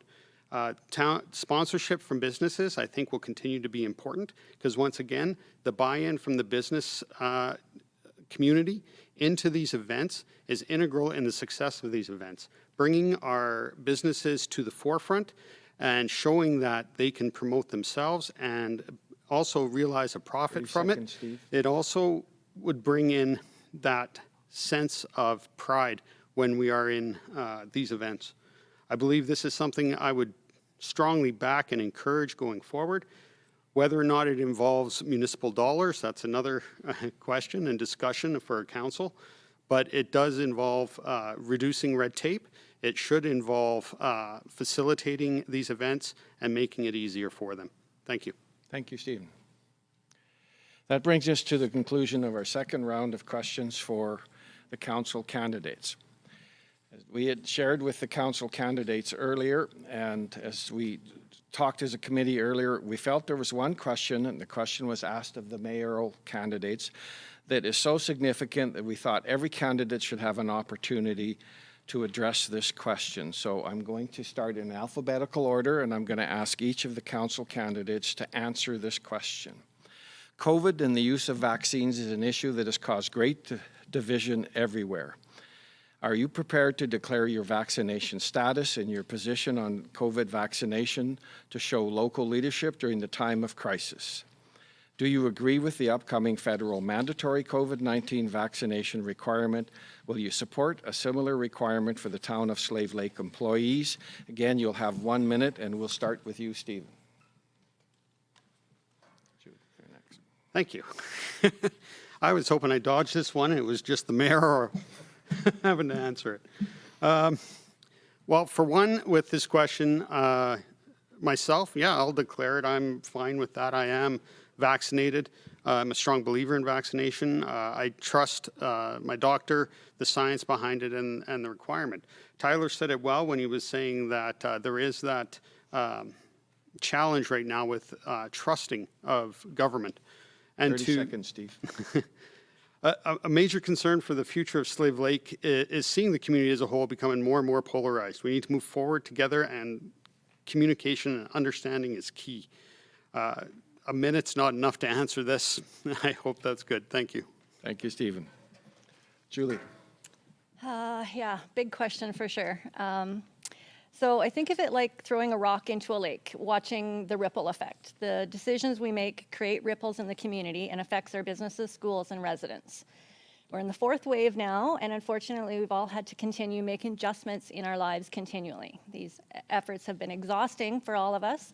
Wish it would end, but unfortunately, we have to keep going, and so we can return to some level of normalcy.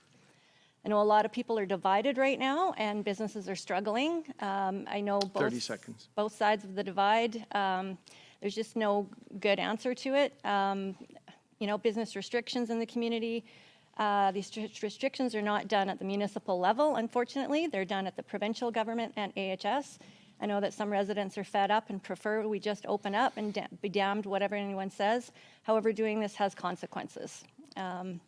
And then on the other hand, some residents feel that more restrictions should be done at the municipal level.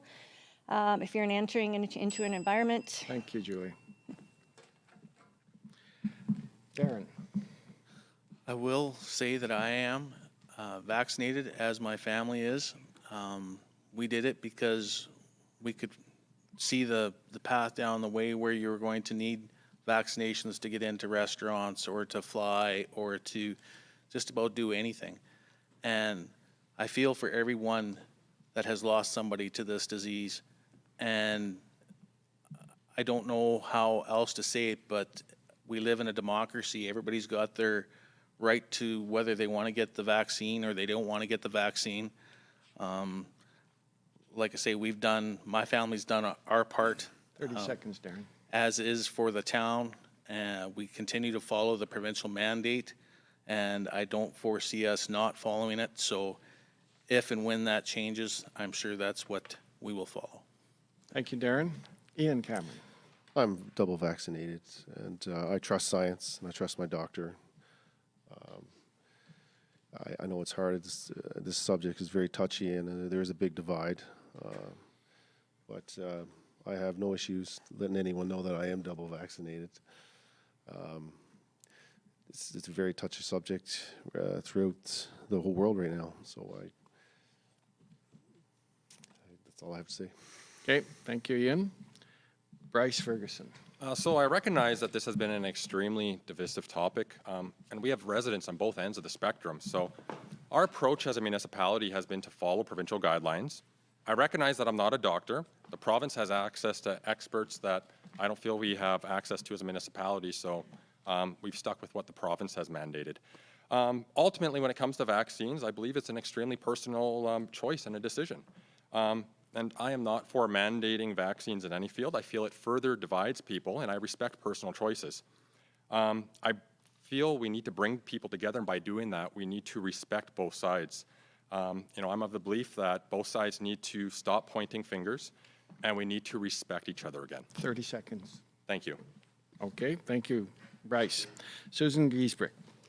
Okay, so I am double vaccinated. I love to travel. And I realized soon enough that if I wasn't double vaccinated, they weren't going to let me on any planes. So as soon as I have the opportunity, I'm going to travel again. I also believe that my individual right sometimes can be overridden by the collective good of the people. And I trust science, and I trust the idea that this vaccination is our way out of COVID-19 and the economic devastation that it has caused in the world. 30 seconds, Susan. Okay. So the other thing I will say is, as chair of the Lesser Slave Lake Health Advisory Council and on a provincial committee, the impact on healthcare workers is unbelievable. Imagine this. I'm working in ICU. 4 people have died. I've had to go to their families and explain to them, and they can't come in and see them. And now I have to walk in my house, and I have to pretend that nothing is wrong. Imagine that. Thank you, Susan. Francesca. COVID restrictions sit within provincial government jurisdiction, as healthcare is a function of the province. We need to find a balance on a variety of issues, keeping residents safe, keeping businesses open, and helping residents and businesses navigate through the changes. I encourage residents to follow all public health orders and take appropriate precautions to protect their own health. My personal health decision has been to trust that of my physician, and I am fully vaccinated. Although we are all in this together, the division in our community is apparent, and I encourage everyone to respect their neighbors, even if their viewpoints and personal health decisions may vary. Francesca. All residents deserve dignity and respect. I encourage everyone to treat each other with a little bit of grace. We are all in the same storm, but we're not necessarily in the same boat. Thank you. Thank you, Francesca. Sean Gramlich. Ray, can you repeat the 3 questions? I'm not sure anyone actually answered them. COVID and the use of vaccines is an issue that has caused great division everywhere. Are you prepared to declare your vaccination status and your position on COVID vaccination to show local leadership during the time of crisis? Do you agree with the upcoming federal mandatory COVID-19 vaccination requirement? Will you support a similar requirement for the town of Slave Lake employees and councillors? Okay, I'll go in reverse. I would not support mandating town employees to do that, as I believe it's everyone's choice. The feds, they can do what they like. That's their decision. And for myself, I am fully vaccinated, and I strongly urge everyone to get vaccinated because I think that's the quickest way out of the pandemic. But I do respect everyone's decision and choice to do what they believe is best for them and their families. Thank you, Sean. Craig. Okay, so I am fully vaccinated. I wouldn't push at a municipal level for mandated vaccines. Again, just encouraging it, but mandating it is only creating more of a divide, creating more problems, and pushing people into a corner where they feel if they can't work to feed their families, it's not a good situation for them. So I don't like the mandated vaccine, especially at the municipal level. Like Sean just said, at the federal level, we have no control over what they decide, or at the provincial level. So my encouragement for everybody is just to be respectful. If you are vaccinated and you go to a restaurant, great, they need the support. If they've chosen to ask for that vaccine proof, please just don't be disrespectful to them. They're just trying to get by through this like everybody. So be respectful and have conversations at a local level. That's the only way that this gets better, is get off Facebook, get off yelling at each other on Twitter, and just have local conversations reasonably. Thank you. Thank you, Craig. Kim Hughes. Thank you so much for the question. All of the division that this issue is causing in our community and throughout the world is truly heartbreaking and astonishing at this time. As far as would I support mandating vaccinations for people, I do not. I do believe that we all have our own right to choose, and I do not feel that I am in the position to force this decision on someone. I respect everyone's right to choose whether they're vaccinated or not, and I have people in my life that are on both sides, and it does not change my view or opinion or love for them in any way. We are all 30 in this seconds, Kim. crazy storm together, and I believe that we can weather it together with some kindness and love and a show of sense in our community. Thank you. Thank you, Kim. Philip Loken. I'm double vaccinated. I'm also, I have recovered from COVID early on in this pandemic back in 1990. And I'm also old enough to remember lining up in the gym for my polio shot.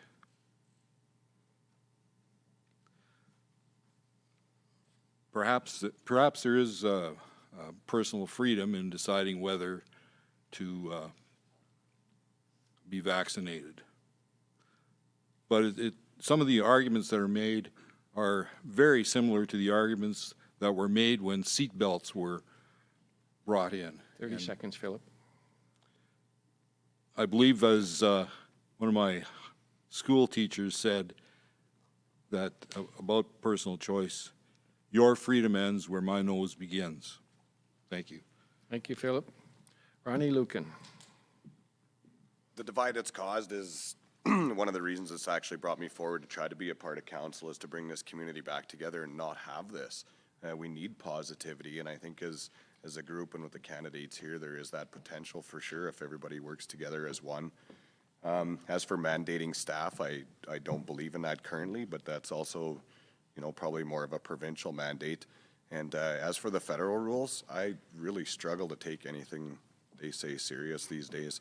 We just had Truth and Reconciliation Day, and our fearless leader spent his time on a beach in Tofino. Thank you. Thank you, Ronnie. Tina Marie Ritter. I wish that the government had had less of a voice pushing the vaccines in the beginning, because I feel like the government isn't trusted.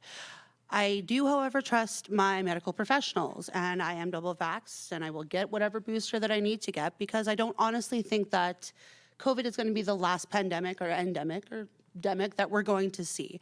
If we look at scientific research, we see that viruses are becoming more increasingly contagious and spread faster. So I do think that vaccines in general will be our way to continue to maintain a healthy and happy society.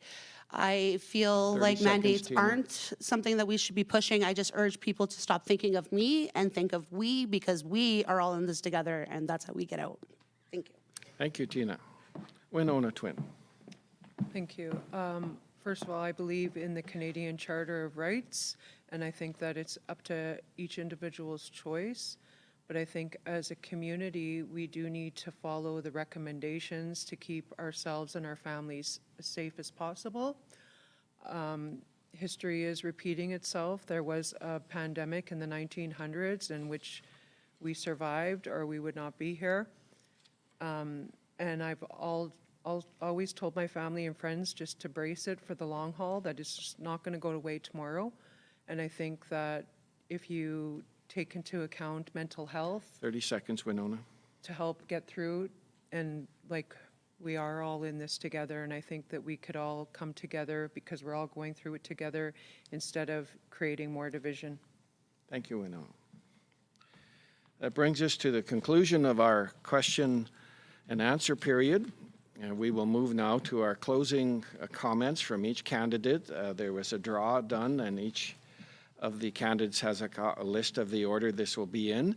And we're doing very well in time, so we're going to give you 2 minutes instead of 1 minute. Darren Brusk. First of all, I'll make this short and sweet. All I can tell the citizens of Slave Lake is that I started this 11 years ago with passion and vigor. I still feel that I have that same passion and vigor to do whatever it takes to help Slave Lake prosper. The lobbying of provincial government, federal government, it's something that is near and dear to me, to make sure that we are getting our fair share, that we're getting value for our dollar, that we're making sure that we're getting our fair share of the resources. As we can tell, right now we're not. Our roads are not good, and we need to keep going, keep pushing. And all I can say is I hope to get your vote and continue to push and lobby this government to make sure that we're doing the best that we can for our citizens and community. Thank you. Thank you, Darren. Philip Loken. When I initially spoke, I talked about diversity, and I think that's important. The voters are going to have a tough choice with so many people and so many well-qualified people running for election. But I think one of the things that voters should consider is having a diverse council, and that would include youth, as well as age, as well as gender. And I'm asking for your vote. I have experience, and it's my view that experience counts. My priorities, if elected, are to secure the town's financial stability, to press for quality recreational, cultural, and community services, and to promote the town as a great place for young people to live and to work. Along with that, I will support all initiatives to help the homeless. And finally, I think that we need to review our infrastructure to make sure that it is top quality. Again, I ask for your vote on October 18th. Thank you. Thank you, Philip. Kim Hughes. Thank you so much to the Rotary Club of Slave Lake for taking the time to organize this event for us all. I know how much effort and time and energy goes into this, especially when the rules keep changing. So thank you so much, and thank you to everyone watching us from home and giving us the opportunity to speak to you. Of all levels of government, municipal government is the nearest to the needs and expectations of our local residents. With that in mind, I invite you to reach out to me with any areas of concern that I may have not addressed so that I can continue to learn how best to represent the many voices of our community. I encourage you to visit my campaign Facebook page, Kim Hughes for Slave Lake Town Council, for more details on my community priorities. It would truly be an honor to represent Slave Lake and to play a role in making a difference in the lives of my neighbors and community members. On October 18th, I ask you to vote Kim Hughes for Slave Lake Town Council and award me the opportunity to help shape a prosperous future for Slave Lake. Thank you. Thank you, Kim. Susan Giesbrick. Okay, so this has been a very long and interesting night for everyone, and I want to thank the Rotary Club and Ray Stern for hosting the Candidates Forum, and to all the Slave Lake residents who took the time to log on. I care deeply about the future prosperity of Slave Lake, and I promise that if I'm elected, I will work hard and provide strong leadership. As a longtime resident of Slave Lake, I have seen tremendous changes in our communities. Where once it was just Indigenous and Caucasians, we now have a diverse community with a lot of varied needs that need to be addressed. On October 18th, you will make a choice about who will represent your interests and needs in Slave Lake in areas such as affordable housing, the economy, infrastructure, health and wellness of the community, homelessness, all of which are really big choices. You want to choose the right person, and I know I can be that person, the person who will work for you to the best of my ability. I will be understanding, proactive, respectful, and open. And as citizens of Slave Lake, you will have an opportunity to elect a full-time counselor, as I'm retired, to represent your interest. A counselor who I hope will bring a fresh, educated, and creative perspective to town council. I believe in leading by example and leading and working together. So I am Sue Giesbrecht. I'm an educator, a hard worker, a mother, and I respectfully request your vote for Town Councillor on October 18th. Thank you. Thank you, Susan. Stephen Adams. I'd like to join everybody else in their thanking Ray for hosting, and especially to the Rotary Club for setting this up. It is quite the event and the setup here, if you could see behind the cameras. Slave Lake needs to continue to plan for the future and continue to invest in the community. Economic development, community culture, community engagement, and transparency is a huge part of creating a sustainable future for the town. I believe I can help move the town forward down this path of prosperity. I will help improve community engagement as a whole, improve the community culture, and ultimately increase economic development in Slave Lake, because I will help Town Council make an inviting, trustworthy, and economically diverse community we can all be proud to call home. Thank you again for taking the time to watch. I am committed to earning your vote so that I can spend the next 4 years earning your trust. Please take the time to get out and vote at either the advance polls on October 8th and 9th or on the 18th. Thank you again for your support, and take care. Thank you, Steve. Bryce Ferguson. So tonight you've heard a little bit about me. I'm a husband, father, and local business owner with strong ties to Slave Lake. I've followed through on past promises and will continue to do so going forward. If re-elected, my priorities will be diversifying our economy and supporting new business growth, continued revitalization of the downtown, ensuring that taxpayer dollars are always respected, continue working towards a cleaner, better groomed Devonshire beach that we all can enjoy, working towards a long-term permanent solution for our homeless shelter, and ensuring Slave Lake is a family-friendly community. I'm committed to being accessible and available, to always take your concerns seriously, and to never take your vote for granted. Serving on council has been a tremendous privilege these last 4 years. I ask on October 18th that you re-elect a lifetime resident of Slave Lake with a proven track record. Thank you. Thank you, Bryce. Ronnie Lucan. Just like to start by saying thanks to the Rotary Club and Ray for hosting tonight. It's been a great event. I just ask that you vote for me just to help, like I say, bring some positivity back into the community and bring everyone together. Fiscal responsibility, and just be here for everybody and work hard for you. Thank you. Thank you, Ronnie. Craig. Well, again, thanks to the Rotary Club for putting this on and Ray for hosting it and doing a great job. Slave Lake, you got a really tough choice. There's nothing but great candidates here. So on October 18th or this weekend in the early voting, please make her voice heard. I look forward to being accessible, and transparency is, like I said, my main thing. So look forward to hearing from you all, and thank you very much for your time. Have a good day. Thank you, Craig. Frankie Giroux. Thank you to all the candidates this evening for your preparation and thoughtful responses, as well as to all our residents who have tuned in and submitted questions.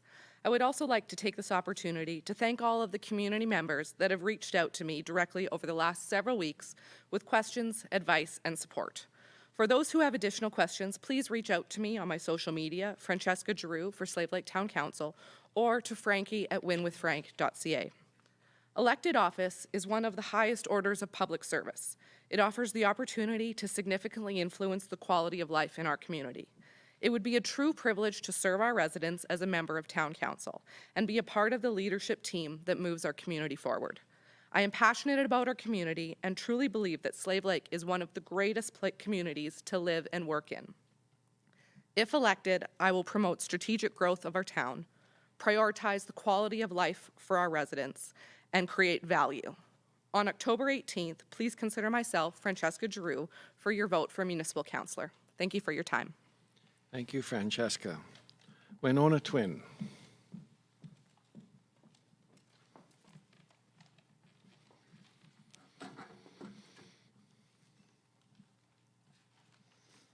Thank you. In order to know where you are going, you must know where you have come from. I have watched Slave Lake grow to this diverse community that it is today, inclusive of all religions, cultures, and genders. Diversity inclusion for all people. The world is fast evolving, and we need to catch up with modern technology and ways of using social media as a form of education and information. Homelessness and crime are big issues in the town right now, and we need to take a holistic approach to these issues. There's a drug epidemic, and we don't have proper mental health or addiction resources to help curb these things. Policing and protective services is not the only answer. We need to have support to be able to eliminate these problems for long term, instead of just looking at Band-Aid solutions. Same with the roads and infrastructure. We need to find long-term sustainable solutions that aren't costing money again and again every year, finding new alternative measures. We need to grow into the diverse community that we are. We can't always do what we've always done. We need to find new ways of doing things. And yeah, vote for me, and I can give a diverse perspective to the table, not only for Indigenous people, but for all people. 30 seconds, I am Winona. also on social media, Winona Twin for Council on Facebook. Thank you. Thank you very much, Winona. Sean Gramlett. I'd like to thank the Slave Lake Rotary Club for making this evening possible, and thank you to the candidates and viewers for being engaged in the process this evening. Clearly, we all love Slave Lake, and we are proud to call it home. If re-elected, I will continue to listen and advocate for you. I encourage you to continue to call me with your thoughts, stop me in the grocery store, or invite me to your home to talk about your concerns. The last 4 years on council have taught me to stand up and fight when things don't seem right, ask questions, respect ideas, gather understanding, and collaborate with others. When we do these things, we will find the solution to our problems. I believe we will live in one of the best towns in the province, and with the right group of councillors, we can make it the best town in the province. A place where we are proud to tell people where we are from, and a place where we move to raise our families. Where we go from here is your choice. Thank you. Thank you, Sean. Tyler Warman. I'd like to start by saying that I'm a very proud father. I'm a proud husband. I believe strong in family, and you know, when I got into public service, it was because it was a position I believed in. It's about service. It's about serving your community. A lot of people ask me, you know, after 11 years, why would you actually want to do this again? I'll tell you, I love this community. I love the challenge. I love the people I get to work with. And I love seeing things get better. You know, this building is a testament to some of the accomplishments that we've done here, where we brought together our tri-council, a municipality, a First Nation, multiple community groups to create community space where we come together, to create spots for children in daycare, and did this very economically, a $20 million building that we did with less than $2 million of town funds to make it happen. You know, things like this show me that the 11 years of my life have not been wasted. I'm also very proud and very honored to hear a lot of the candidates come up here and speak. There's some great candidates up here, but the theme tonight has been, you know, a lot of us saying the same things: growth, economic development, working together with the community, supporting them. We talk about healthcare, roads, infrastructure, and investing in those things, and sustainable solutions, and we talk about accountability with taxes. 1.5% tax increase in the last 3 years. I think we're leading the way. And these aren't things that I'm saying today because I'm getting elected. These are things that I've been saying for years. Our council has been saying for years. And so it helps me feel pride in the fact that I think that we're on the right track, and we've been on the right track. The other thing I will say in closing is that a lot of people talk about Slave Lake's future, and you can feel the optimism in here that things have never been better. And I want the opportunity to continue to lead there. I want to see us through some of those exciting times. I'm going to continue to communicate. I'm going to continue to fight for our community. And I want to thank you for giving me the opportunity to do it so far, and I hope you do it again. October 18th, please vote Tyler Warman for mayor. Thank you, Tyler. Rebecca King. October 18th is an important day for Slave Lake. It's been over 10 years since this town has had a choice on who they want to represent them as mayor. Over a decade since we've had the choice to take a chance on change. Now is our time to thrive and prosper. It's our time for new leadership and to get back onto putting our people first. It's time for true diversity and inclusion for all residents. A change in leadership at the top brings a wealth of new knowledge, new ideas, new opportunities, new values, and new priorities. Making this change doesn't mean we're going to throw everything out the window that's already working, but rather a focused and collaborative effort to fix what isn't working and continue to streamline and adapt what is working. I would be so honored to have the opportunity to lead this town and truly hope as a community you are as ready as I am to tackle the hard issues and have those tough conversations that we need to be having to change the path of our future. Let's do this together, Slave Lake. Let's make the changes we need to succeed. And let's start making those changes on October 18th by voting Rebecca King as your new mayor of Slave Lake. Thank you to the Rotary Club and thank you to Ray for hosting. Thank you, Rebecca. Tina Marie Ritter. I practiced my closing remarks to a minute, so I feel like maybe I should have taken that extra one for my COVID question. I just want to say that there's no wrong choice up here. Every single person sitting up here with me tonight has definitely got that spirit of Slave Lake within them. So I don't think any mixture of any of these candidates you can go wrong with. Personally, I think you should vote me because that's why I'm here, right? But I believe that I can be a strong voice for the well-being and the diversity and inclusiveness of this community. I am ready to help tackle the hard issues and face the issues with transparency and practicality. We're facing a new world, and with it, we need new ideas and opinions on council. And if given your support and your vote on October 18th, I will do everything that I can to see Slave Lake grow and prosper and every single person within it. Thank you. Thank you, Tina. Ian Cameron. Just want to say, so apologize for tonight. I just finished 15 hours and drove 1,000 kilometers, so I'm a little exhausted here. I just want to say that if anyone who knows me, they know I'm a doer and I get things done.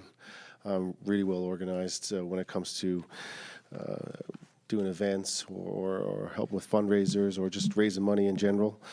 So on October 18th, just vote for me. Thank you. Thank you, Ian. Julie Brandel. Hello again, and thank you to the Rotary Club for everything you've done tonight. It's quite the production here. So you as a resident will have lots of options in this election with 14 candidates running for council and 2 for mayor. Options are good, and having new people on council can bring fresh eyes and new perspectives. However, experience is very much needed at the council table, as many of the topics we discuss and debate are complex issues with long timelines and can sometimes take years to come to fruition.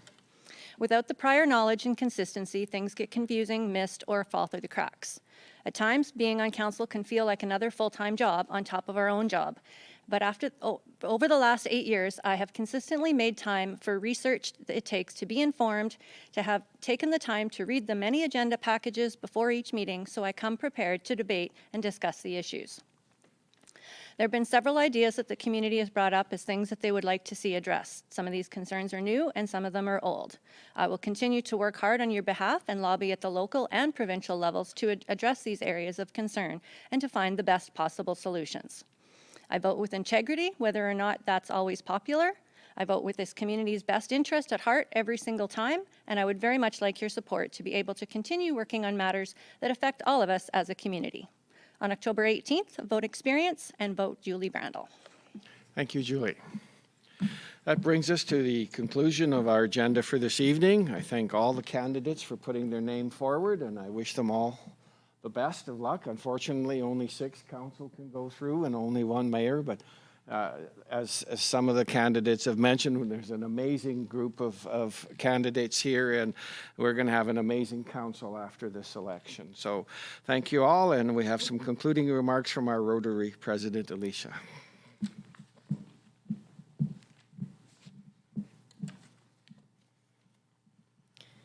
Thank you, Ray, for the fine work you've done in keeping this evening on track and on time. On behalf of the Rotary Club of Slave Lake, I would like to thank all of you for viewing the All Candidates Forum, and would also like to thank all of the Rotary volunteers that made this happen, as well as our candidates for coming out tonight. While the Rotary Club does not endorse any one candidate, we hope this event provided an opportunity to help the public understand the issues at a municipal level and where candidates stand on different business issues.